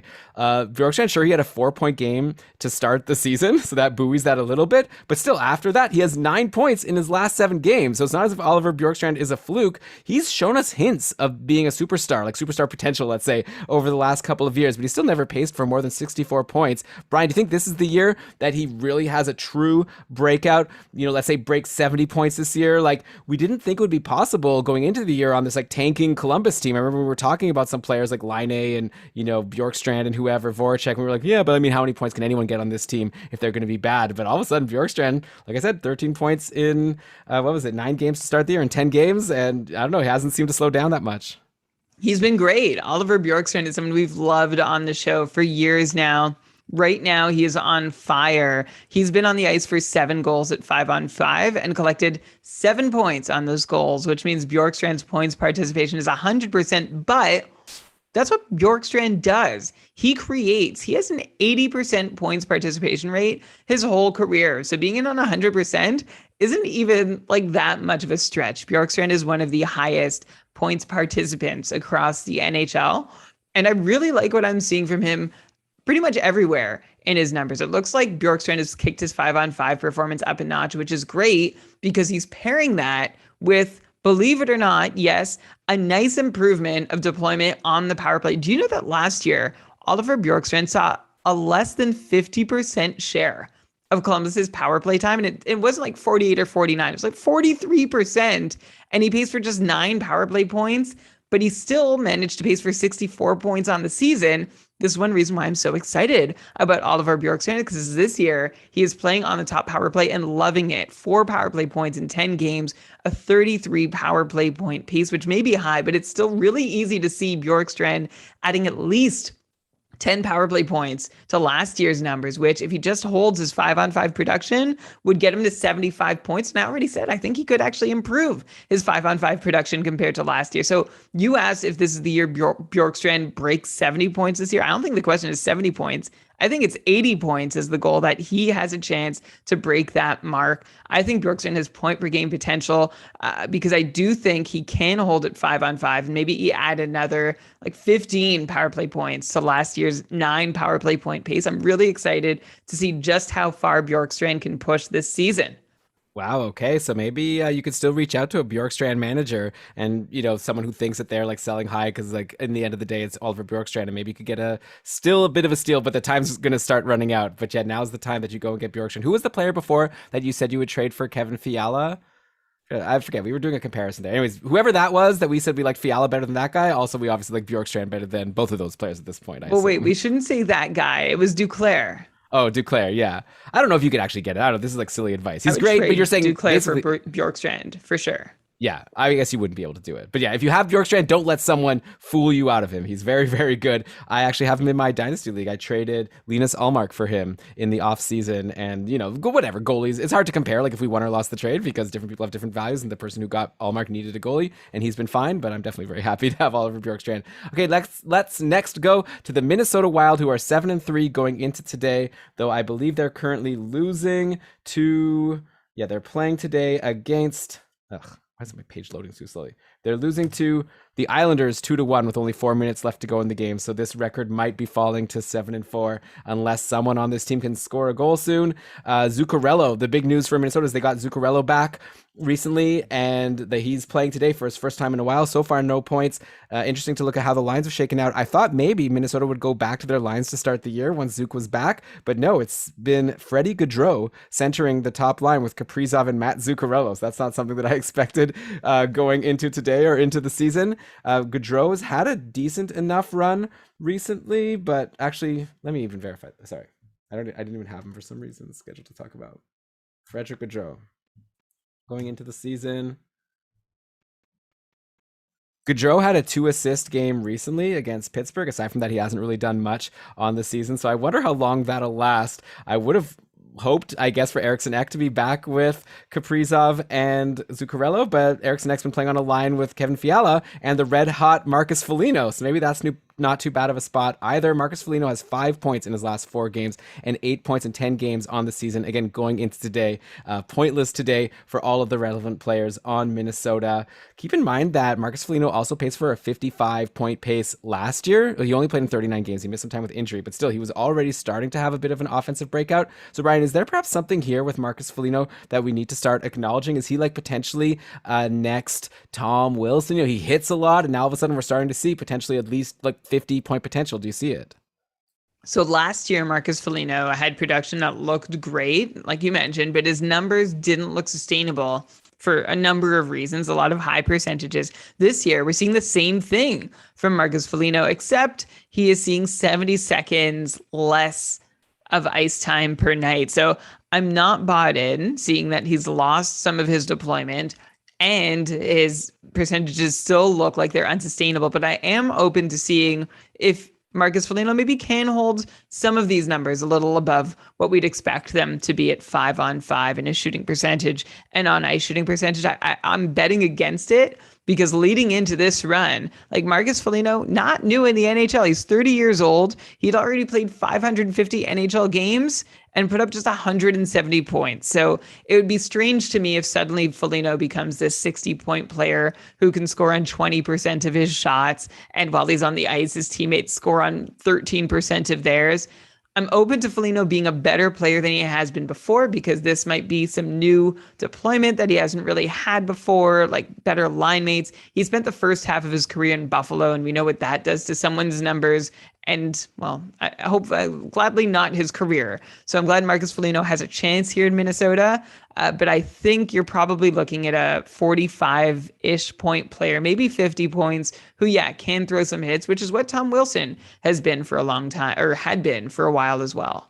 Yeah, so definitely it looks like Foligno, even as a 45, 50-point player, he might be worth rostering in leagues that do count hits. And then we'll have to see what happens with this deployment and this current hot run. I have a feeling the lines may get shaken up. I was wrong, actually, this Islanders game versus Minnesota, which I guess people are always like, why are you even talking about this in the middle of the game? By the time I listen to this podcast, the game's over. But it's actually the end of the second period now. So we'll see how the game turns out and if maybe Minnesota ends up shaking things up to try to get some offense against Semyon Varlamov, who's actually playing his first game of the year. Brian, you drafted Semyon Varlamov in the couple. How does it feel to finally get a game out of him? He's doing well, 22 saves on 23 shots so far.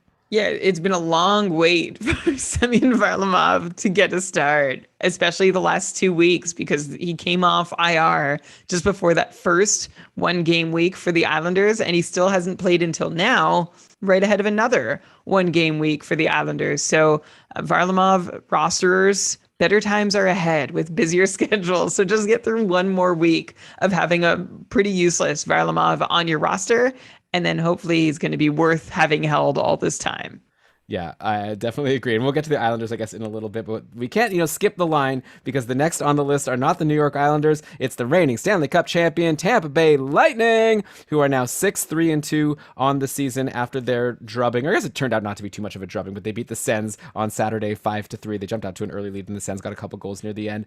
I think, did I talk about this on the show or in the pregame show? But Andre Palat had gone 3 games without a goal or a shot, so I traded/dropped him. Like, I basically traded him for nothing just to get like a player that I could stash on IR. Who was it again? Tyler Johnson. But whatever. I basically like dropped Andre Palat. So of course he then went up and put up an amazing game. 1 goal, 2 assists, and 6 shots versus Murray and the Sens. This guy goes from no shots in 3 games and then takes 6 shots.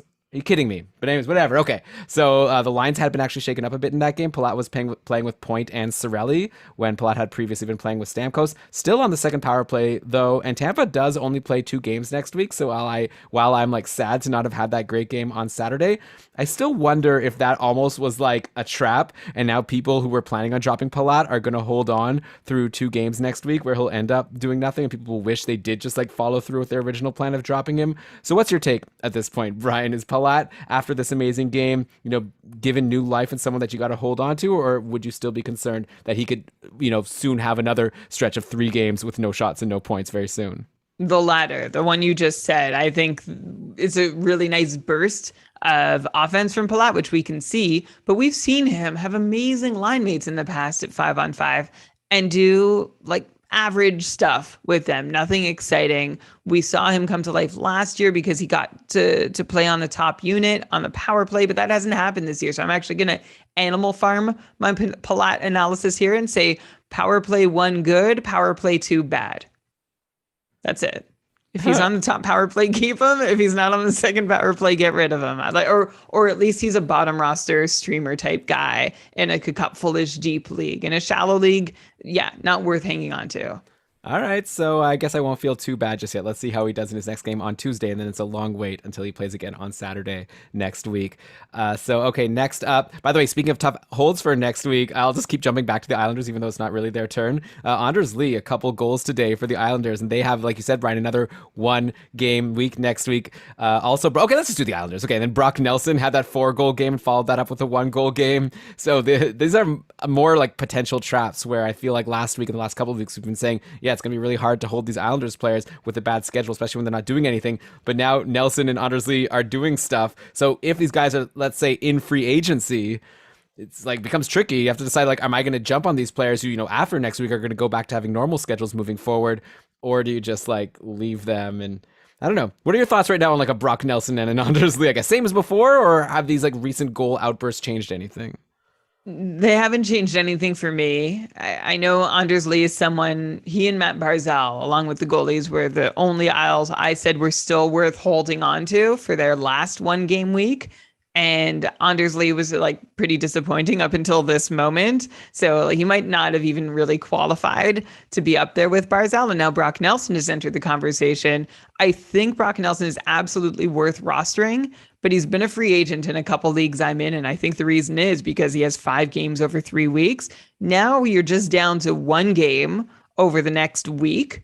And if you can get past that, then you're solid. So if you feel like you can survive, I think Brock Nelson and Anders Lee are both definitely rosterable for a full year.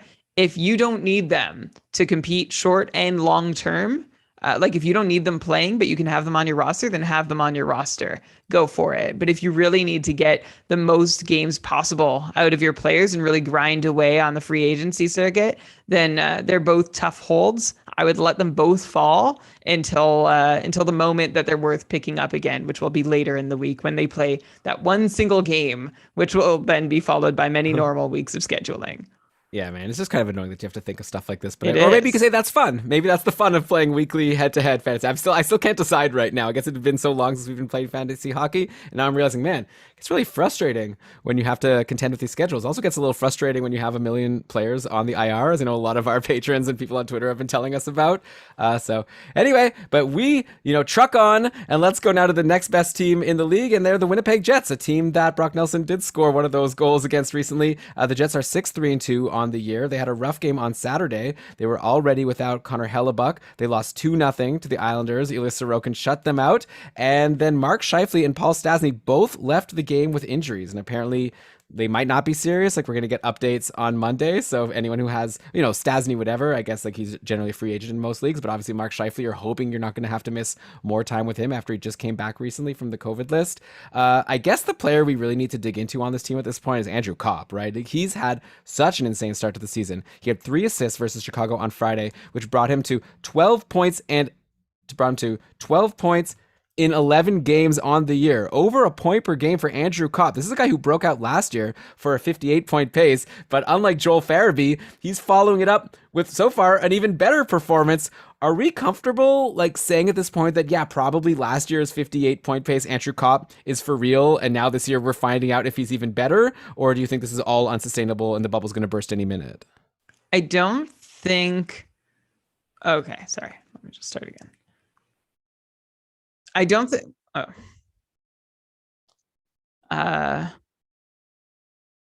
Okay. This particular bubble from Andrew Kopp is going to burst, but I don't think all of his production is a mirage. One thing I really like about Andrew Kopp this season, he's seeing another minute and a half of ice time per night at 5-on-5. He's also got more of a power play role. He's up 53% share of the Jets' power play time compared to 38% last year.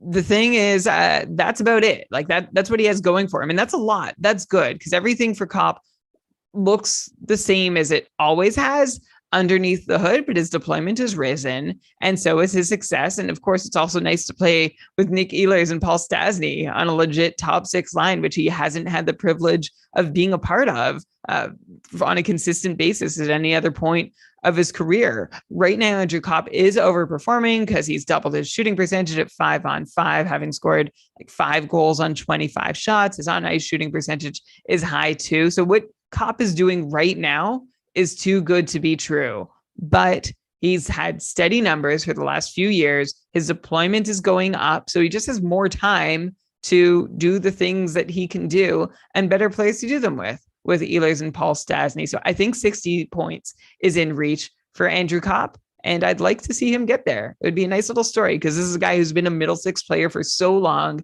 and is finally getting an opportunity. We love seeing guys get new opportunities, and this is a great example of one. Yeah, I just wanted to check something. Okay. Yeah, Kopp actually just signed a new contract with Winnipeg in the offseason. They signed up to just a 1-year deal for $3.6 million.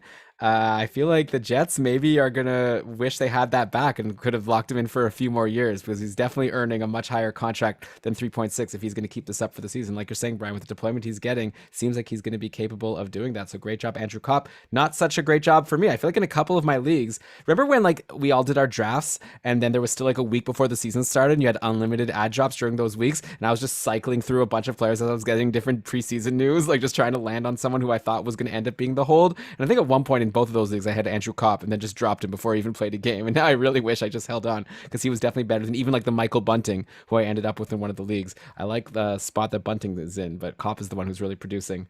Anyway, okay, next let's go to the Washington Capitals, who are having a nice start to the season themselves. They're 5-2-4, but they've had some bad news recently. Anthony Mantha is out indefinitely after a shoulder surgery. This is after TJ Oshie was announced to be out for a while. So Washington is being hit hard, but they're still finding ways to win games. And a big part of that is because Alex Ovechkin is insane. He's currently ranked third in the cupful for fantasy points. He's only behind the two Oilers, Draisaitl, McDavid, and then Alex Ovechkin. So Ovi is like the Ovi of old. He's averaging 5 shots per game so far this season. Like, it's not, that even seems low. Like, a lot of the games you have 6. I guess he probably has a couple threes in there that brought him down. But he's got now 10 goals and 8 assists in 11 games, almost a goal per game. Man, did people drafting him this year in the late first round of their leagues, they got a steal, right? Like, or what? Like, holy moly. Alex Ovechkin, he's on a 30. Alex Ovechkin, I think we talked about him on our previous episode, and I was like saying like, wow, like I can't believe he fell so far. Anyone who got him got such a great deal. And he said, yeah, I don't know. Like, I feel like you, okay, actually, I'm not even going to do that. Okay.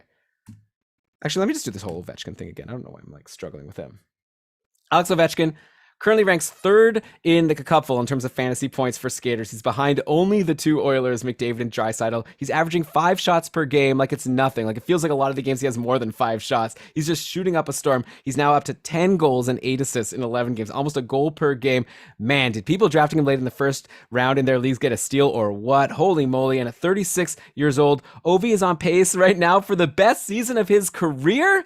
What? And this has been a legendary career. This is potentially the career of someone who's going to break the record for the most goals ever. I mean, he'll probably slow down, but also he's Ovi, so I wouldn't bet on it. Like, I don't even, should I ask you a question? Is Ovi going to keep it up? It's like boring. I don't even want to. He's amazing. Is boring. It's so boring because I'm going to tell you like some things that are amazing about Ovechkin and some things that seem unsustainable about him, which is my usual. I'll tell you what's amazing is that at 36 years old, Alex Ovechkin is putting together his highest expected goals rates since his 24-year-old season and is shooting more than ever. His power play shot rates are higher than they've ever been in his career, which is crazy. Why do NHL teams, after what, 12 to 15, a 15-year career for Ovechkin, NHL teams are still letting him get the puck and shoot it on the power play? You'd think the book, I mean, this is what Washington has done so successfully, right? They totally trap you into not being able to go guard Ovechkin because they'll just do something else that's going to have an even better chance of being a goal instead. But it's crazy that no team has really figured out how to stop Ovechkin. He's incredible. Yeah, sure, he's scoring on 21% of his shots, and his secondary assists and his 5-on-5 on-ice shooting percentage, they're through the roof. But he's also Alex freaking Ovechkin. So who am I to argue? Sell high? I didn't say that. You didn't hear it. But I'm just wondering if you have Ovechkin. I mean, what? Who are you selling for? Like Alex Barkov? Yeah, no, like, I don't know. Exactly. That's it. What's the point? Like, he's defied age. He's defied the odds for so long. I think you just ride it. And like, it's like if Crosby or McDavid are like performing above where you'd expect them to. It's not like you go trying to sell them a high. You're just like, oh, that's great. I have one of the best players in the league and he's on a hot streak. So that's where we're at with Ovechkin.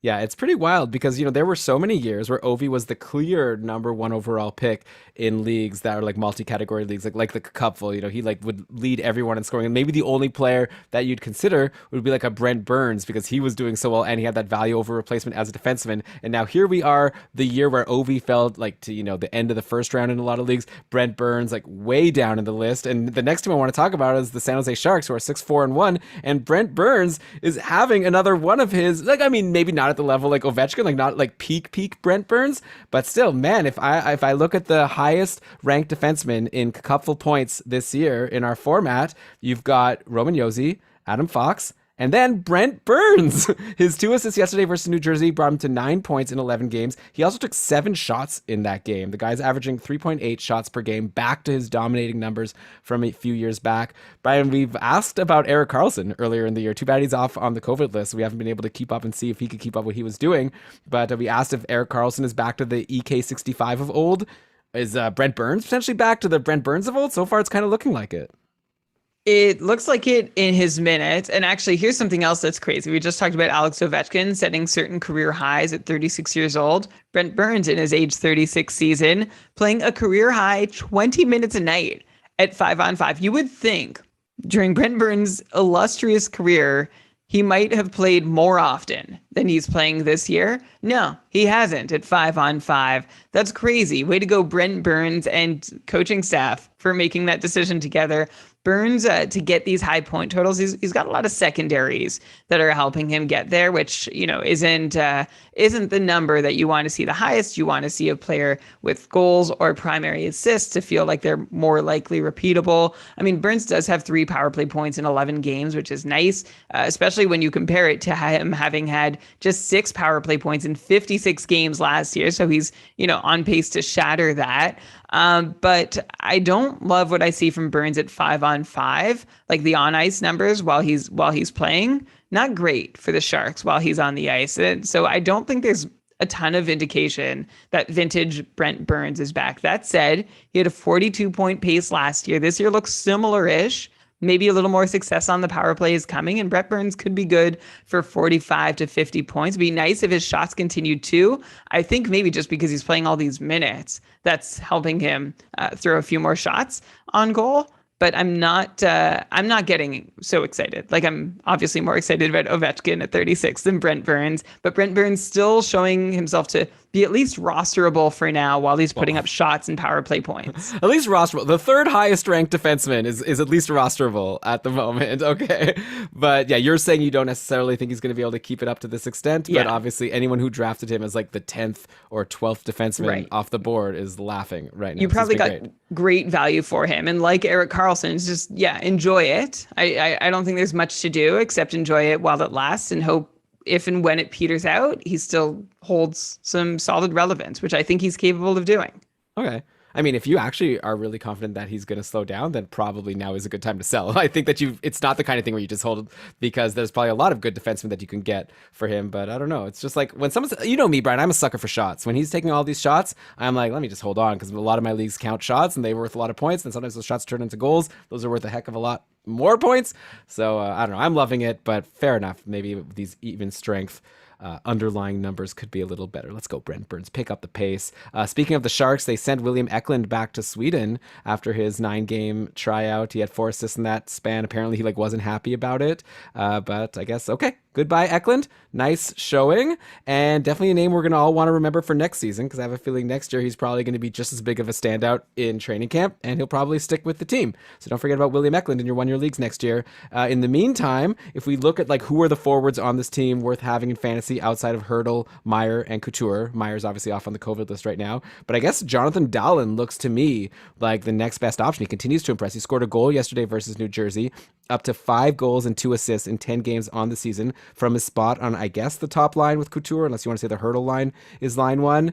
Would you say that Dahlen is the top Sharks forward at this point to roster after Hurdle, Meyer, and Couture? Yeah, only because who else? Who else would you rather? Nick Bonino, Alex Barabanov, Rudolph Balcers, Andrew Cogliano, Jasper Weatherby, Nick Merkley.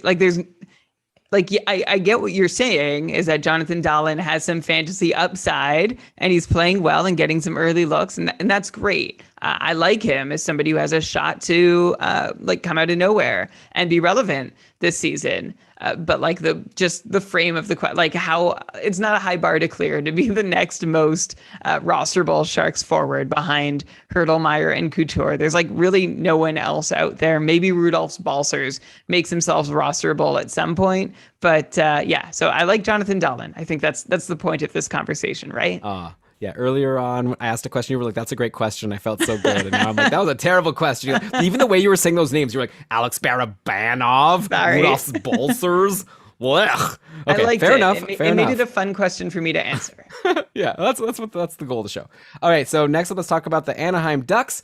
Again, we haven't even talked about the Colorado Avalanche, the Vegas Golden Knights, all these teams that we expected to be so good. We're talking about the Sharks and the Ducks and Columbus Blue Jackets. So that's the weird start to the season. We'll get to, again, all these other teams in the bottom half of the standings next week. And I guess I'll have to remember what the standings were at this point, so I don't just read to multiple teams. But anyways, Anaheim is next. They're 5-4-3. They're actually playing today against St. Louis. Currently, they're at the end of the second, and it is 1-1. Shockingly, all the Anaheim guys that have been getting points in every single game are so far quiet. No points for Henrique, no points for Troy Terry, no points for Ryan Getzlaf. Seems like this can't be a real Shark.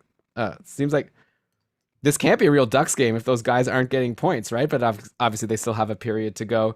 In the last 3 games before this one, the Ducks have, again, like all the guys from last week that we talked about that run hot streaks. And Brian, you said you're going to have an open mind that maybe they could keep it up. So far they have. Like Getzlaf, a goal and 4 assists in his last 3 games. And I'll just give you all the numbers in the last 3 games. Troy Terry, 3 goals, 1 assist. Henrique, 2 goals, 2 assists. Shattenkirk, 4 assists. Fowler, 3 assists. Even Sonny Milano, the one guy, Brian, who you were like met on. You're like, of all these names I'm into, but not Sonny Milano.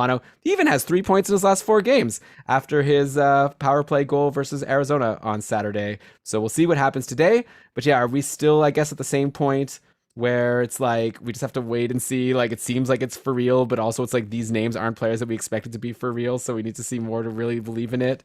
Or I didn't even really plan to ask you that question, but I guess I'll just throw it up at you. It's probably gonna be the same answer as last week. It's the same answer as last week, but I'm happy to report that I am looking at what Anaheim has done over the last couple of weeks, like from a team level, and they actually look good. They are 5th in the league in expected goals rates at 5-on-5, which is shocking, right? They're up there with Carolina, Pittsburgh, Toronto, and Calgary in the top 5, which is fantastic. I don't see another team in the top 10 that catches me off guard at all, other than the Anaheim Ducks. Their shooting percentage is not like out of this like weird or unsustainably high. So that's really good for them. And I think that's all I really have to say is that they keep chugging along. I mean, I don't think Kevin Shattenkirk is as good as he's been. And I think maybe some of these guys, like they all have some piece, just like I said last week, that seems unsustainable. And so I don't think any of these Ducks are going to keep up exactly what they've been doing. But Anaheim offensively might actually be for real. And this is the first time we can say that in a long, long time. Yeah, really long time. Maybe since they like beat the Sens for the cup, however long ago that was. Or no, Yeah. maybe not since that far back. But yeah, unfortunately, the 2 like kind of young cornerstone players that everyone was like actually drafting in their fantasy leagues going into this year, thinking they had some upside, they're the quiet ones. Like Trevor Zegras, he currently has an upper body injury. I was kind of hoping that we'd have an update for today's show, but doesn't look like we've had an update yet that I know of. So keep your eye. But yeah, only 5 points in 11 games now, with everyone else like going ham. And then also we got to talk about Jamie Drysdale, who's the top power play defenseman, the only defenseman for the Ducks that was drafted in like any fantasy league that I saw. He only has 1 goal and 3 assists in 12 games, and he's been playing like big minutes, 21 minutes and 27 seconds of average time on ice, including 53% of the power play time, playing with all these studs. Like I said, I've been scoring all these goals. Drysdale's only 19 years old. He was the 6th overall pick in 2020, so huge pedigree. He was the only, huge pedigree.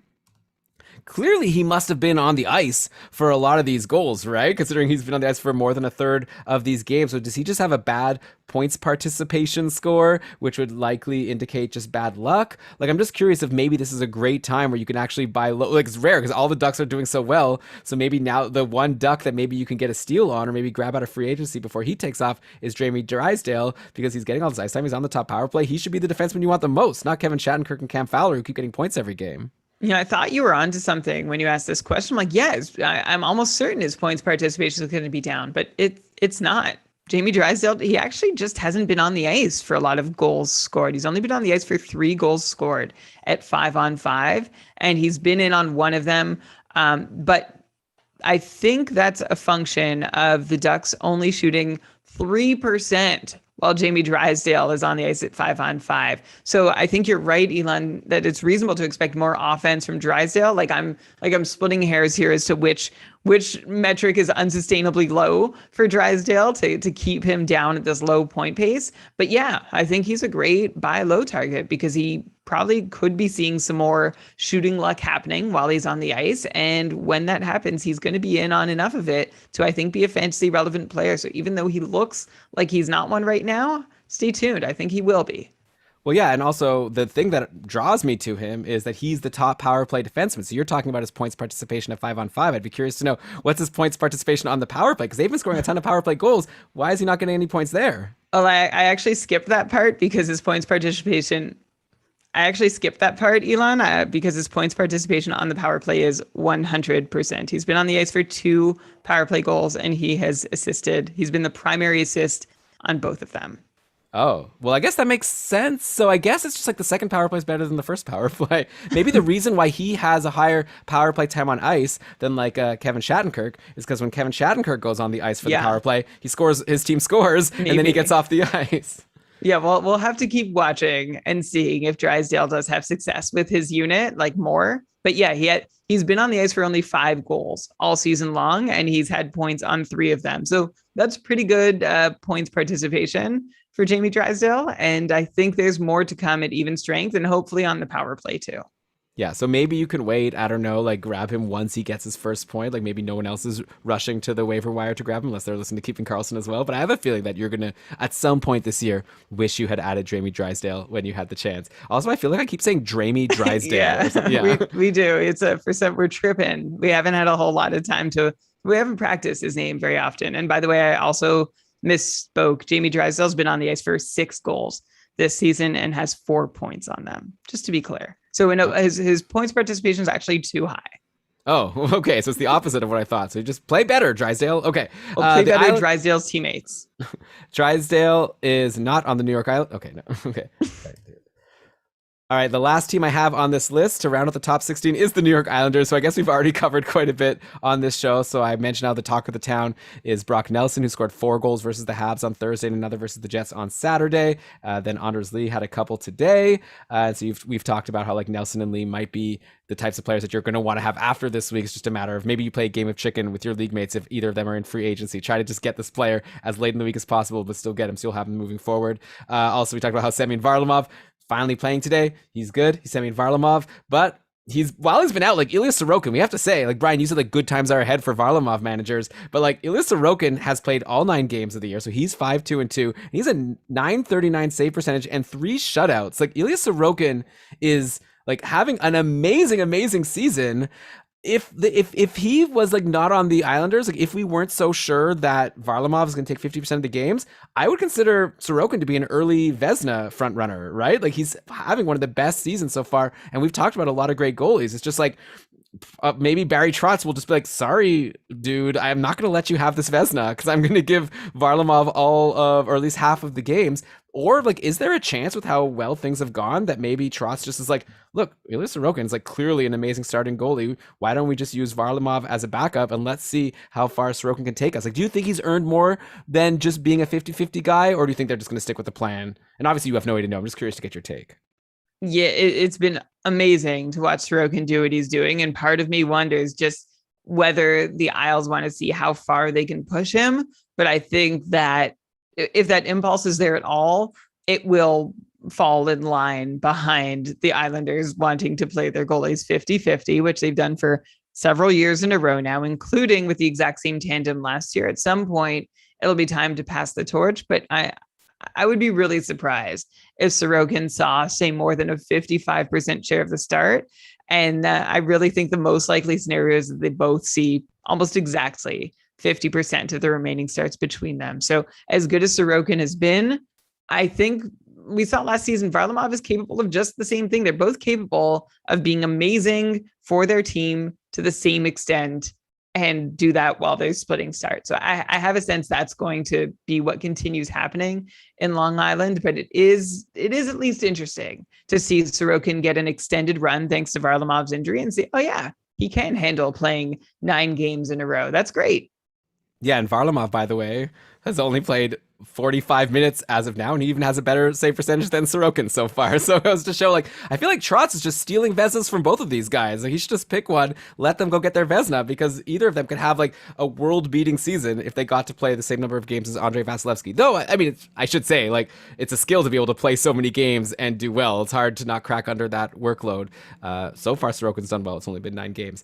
Okay. By the way, Vezina odds, I was just curious, and I checked. I found a site that had Sorokin at 25-1 odds. So it's like if Varlamov, got hurt late in today's game, they said he's going to be out long term. I'm not wishing any ill will, but I would definitely jump to that site and place that bet right away, because I think with Varlamov out, Sorokin would definitely have a good chance. Okay, so Brian, like I said, those are the top 16 teams.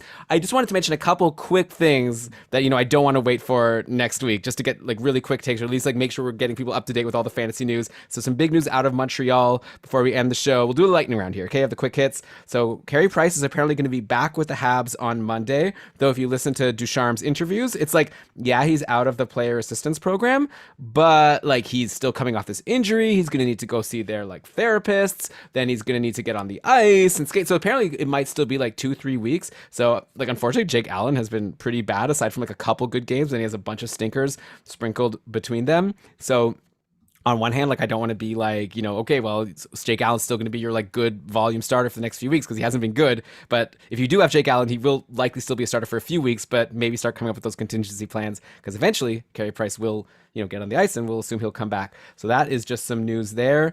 I also wanted Brian to talk quickly about the Vancouver lines just because they kind of went a little wonky for a little bit, and they even had OEL and Garland on the top power play, and then like Quinn Hughes on the second power play, which to me just like shocked me to my core. Like it's not something I expected to happen this year, but I do see today Vancouver is playing like basically they're starting right now as we're finishing recording, and I'm seeing that they in practice today, I see a tweet by Thomas Drance saying that they went back to like a more predictable power play of Besser, Miller, Horvat, Pettersson, and Hughes. So and by the way, Connor Garland's back in practice today on the third line. So Connor Garland like had this like amazing deployment, had a couple good games, and now we'll see. I don't know, poor guy. I guess it's like seems to the Vancouver lines and power plays seem to change with the weather, right? Like I don't think there's anything we can really sink our teeth into, and I don't want to until we like remember the whole JT Miller third line center, and like it was happening in practice, and then it wasn't actually happening in a game, then it happened in a game, and now it hasn't happened again since. I feel like in Vancouver, like the lesson here is not to get too into anybody who's line dependent or really dependent on deployment, which I think, Garland falls under that umbrella. Maybe that's not under any fault to him, but we don't know that he's locked into a top 6 spot.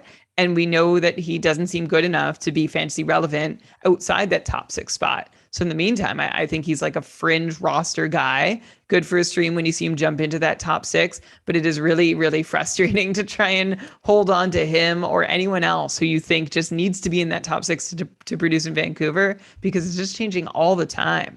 Yeah, well, they've been struggling. Elias Pettersson having a slow start to the season again. He still hasn't really picked it up. So hopefully they'll land on something that starts to work soon. And obviously we'll talk more about the Vancouver Canucks when we dig into them next week. Of course, there was the Jack Eichel trade, which Ben and Lewis did a great job digging into already. But Eichel goes to Vegas, and it's still going to be, a little while before he plays. I just wanted to know, like, Brian, any like high-level thoughts that you wanted to share about Eichel finally getting out of Buffalo, going to Vegas, Buffalo, getting a couple prospects and a pick?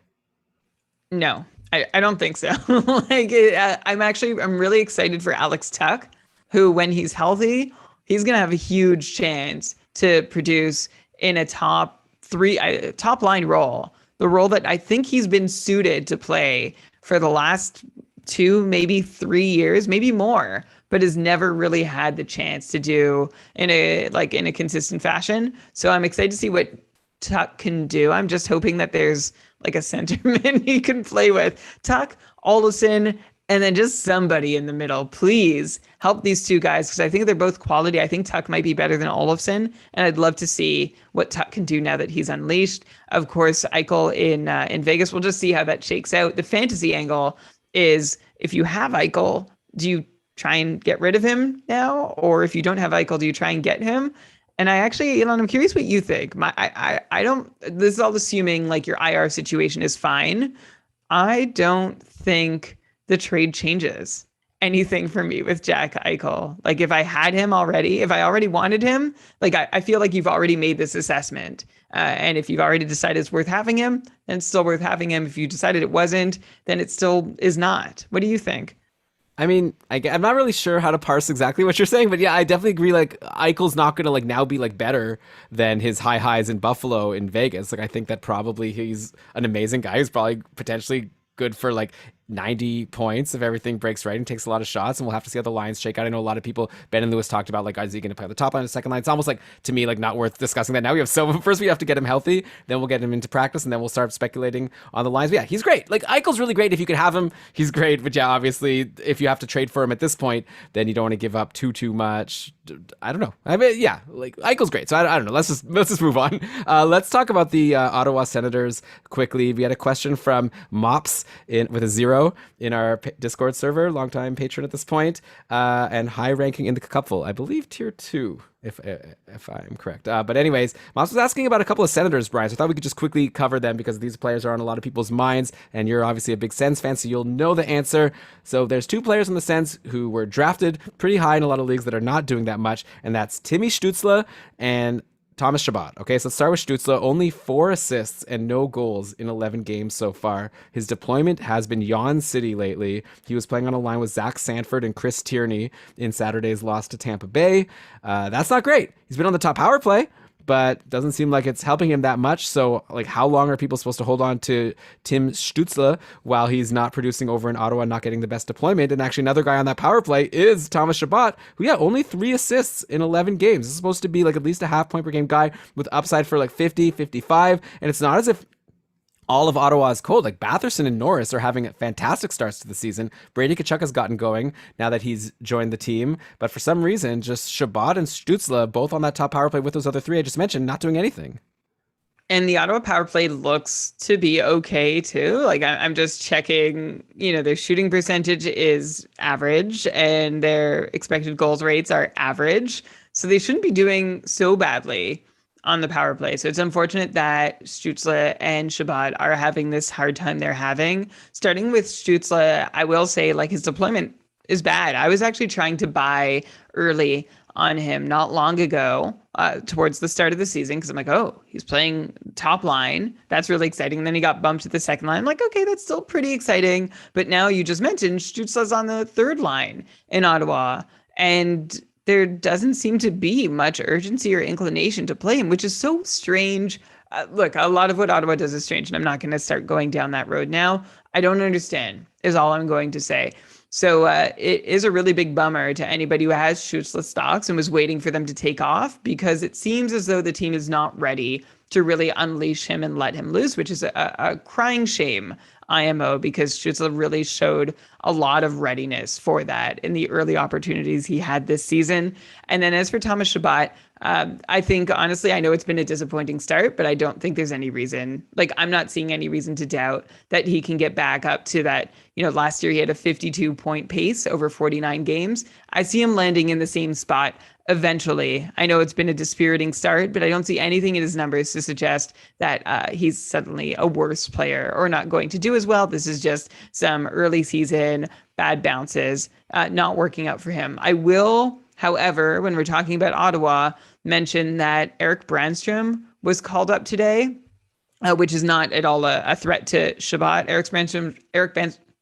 Which is not at all a threat to Chabot. He was called up because Nick Holden, a Sens defenseman, if anyone doesn't know who Nick Holden is, has entered COVID protocol along with one of their assistant coaches, Jack Capuano. And so I'm just bringing this up to, I don't know, just what can we do except keep an eye out when certain players on a team begin going into COVID protocol. I guess that's the moral here, is look out for Sens players maybe entering protocol. Okay, so then to keep an eye on. It's not fun. Yeah, of course. No. And Brannstrom is someone who, well, at least at one point we thought had some offensive upside. So we'll see if he finally gets the opportunity that people have been waiting for. Another question, by the way, Brian, in our chat here, Ancient K is asking about Artem Zub, who we talked about last week, was on such a great role, getting all those blocks and hits, big minutes.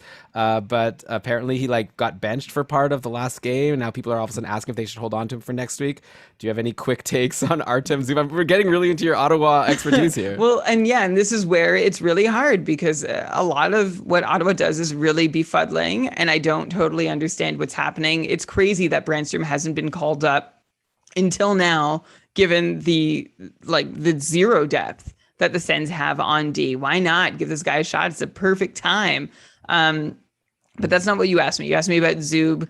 Yeah, it seems as though DJ Smith wants to try and he has 2 options, right? He has 2 good defensemen, Thomas Chabot and Artem Zub. He can play them together and have one really good pair, or he can play them apart and try and spread them across 2 pairs and have more of a patchwork D situation. And I think that's what he's been trying to do, which would be bad for Zub's peripheral numbers. Smith seems to be a believer in Nikita Zaitsev. So the longer Zub is on that second pairing, the more upside Zaitsev might have for picking up blocks and hits and whatever other peripherals you're looking for.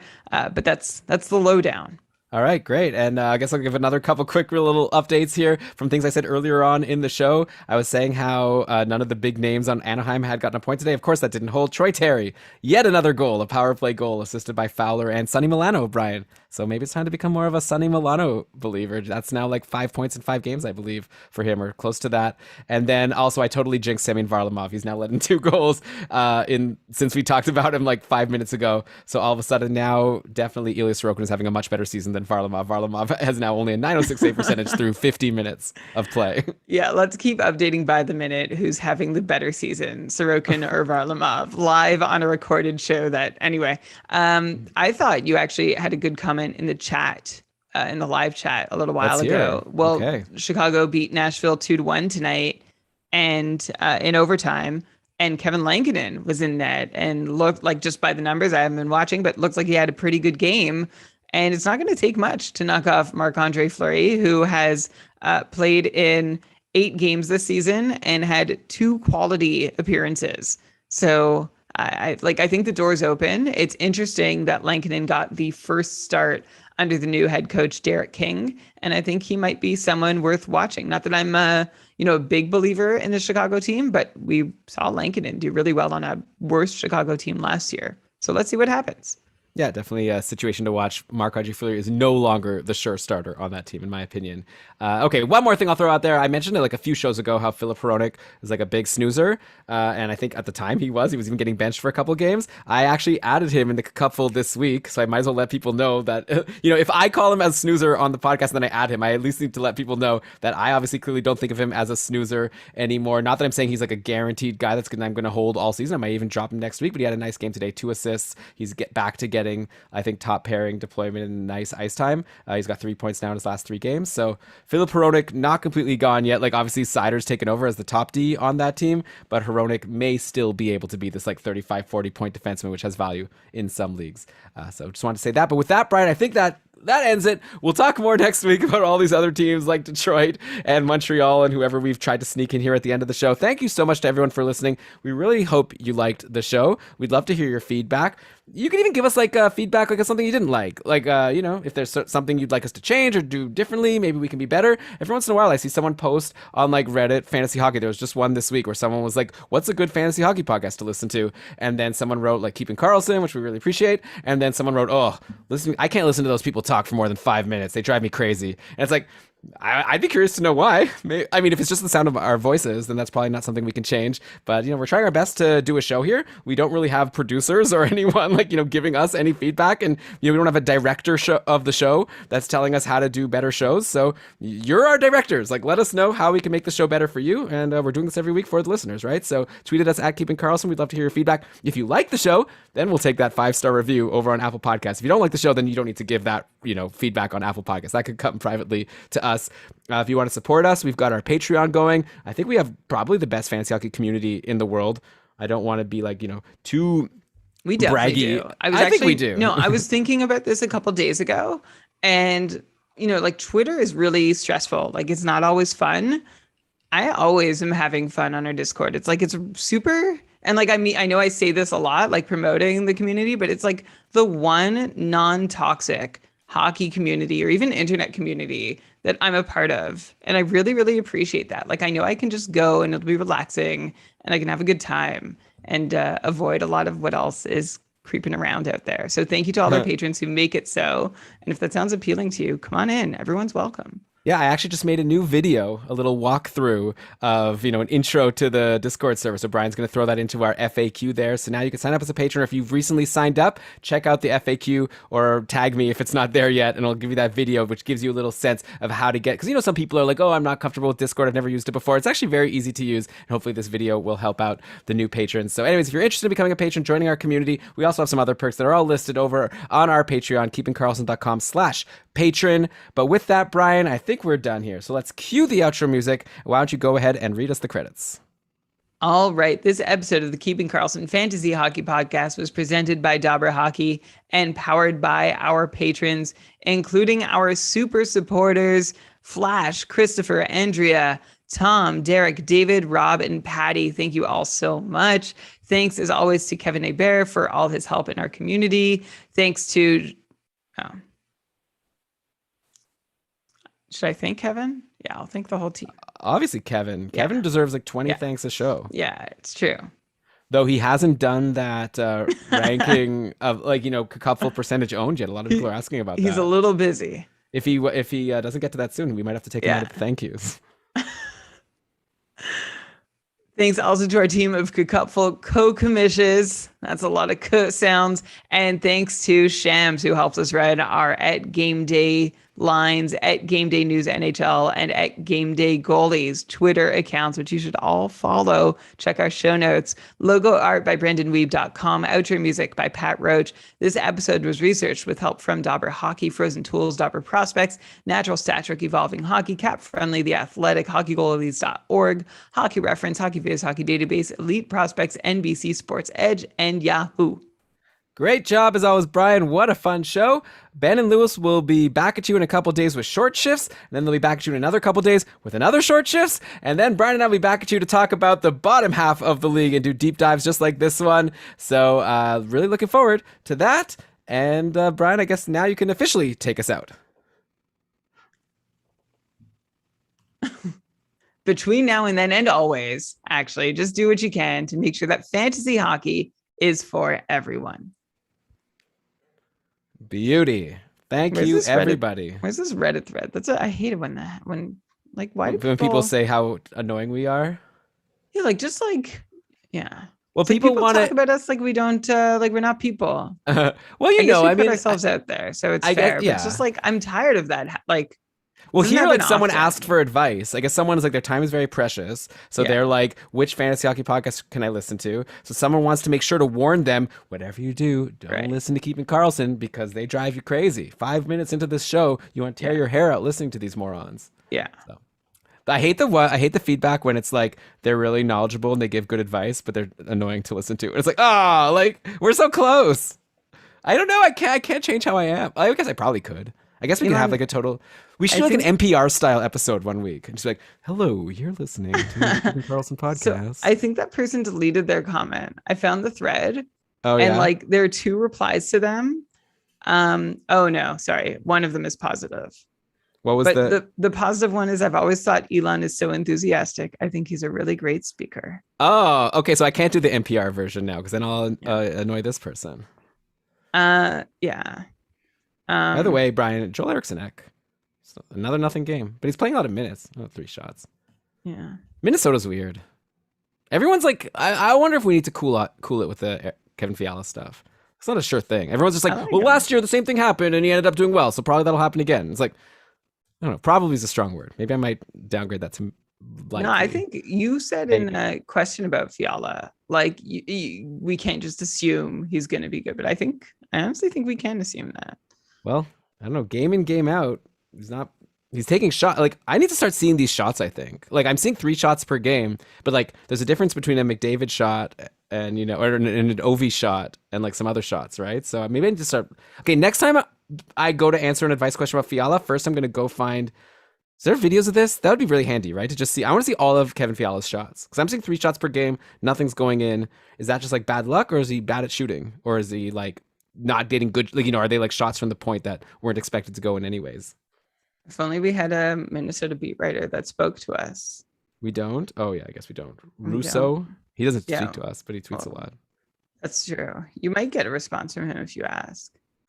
I already have an idea, by the way, for the April 1st podcast. Actually, I forget it now, but it was like you told it to me. Yeah, it was a really funny idea, and I'll find it because like I wrote it down, so like I have it. But it was like I just don't remember what it is right now, and obviously I wouldn't say it now because that would ruin it. But we had a funny idea. I'll go find it. Anyways, I guess let's go.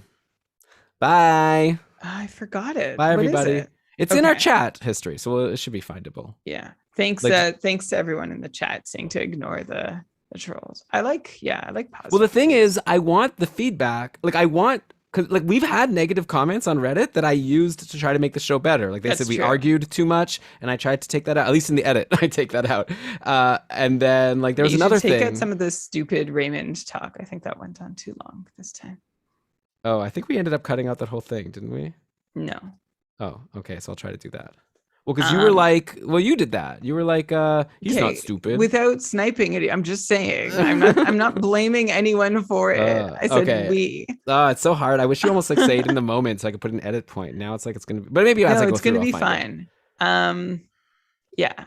I don't know. Yeah, it's just like tell us how we can be better. And if we're Yeah, not I your cup love of tea, the that's cool. ideas of people like saying, I've had this idea before, Sir Fonty saying, review the 1978 season. I also thought it would be funny to once just like play, this would be like the easiest, like no work April Fools would be to just throw an episode from 3 years ago as like the episode in the feed and then see if anyone notices, or it'll take a while. Anyway. I wonder how many episodes we could play consecutively with it, like that were reruns before people. Zero. Like, yeah, probably. The patrons would be like, what is this garbage? All right. See y'all. Bye, Brad.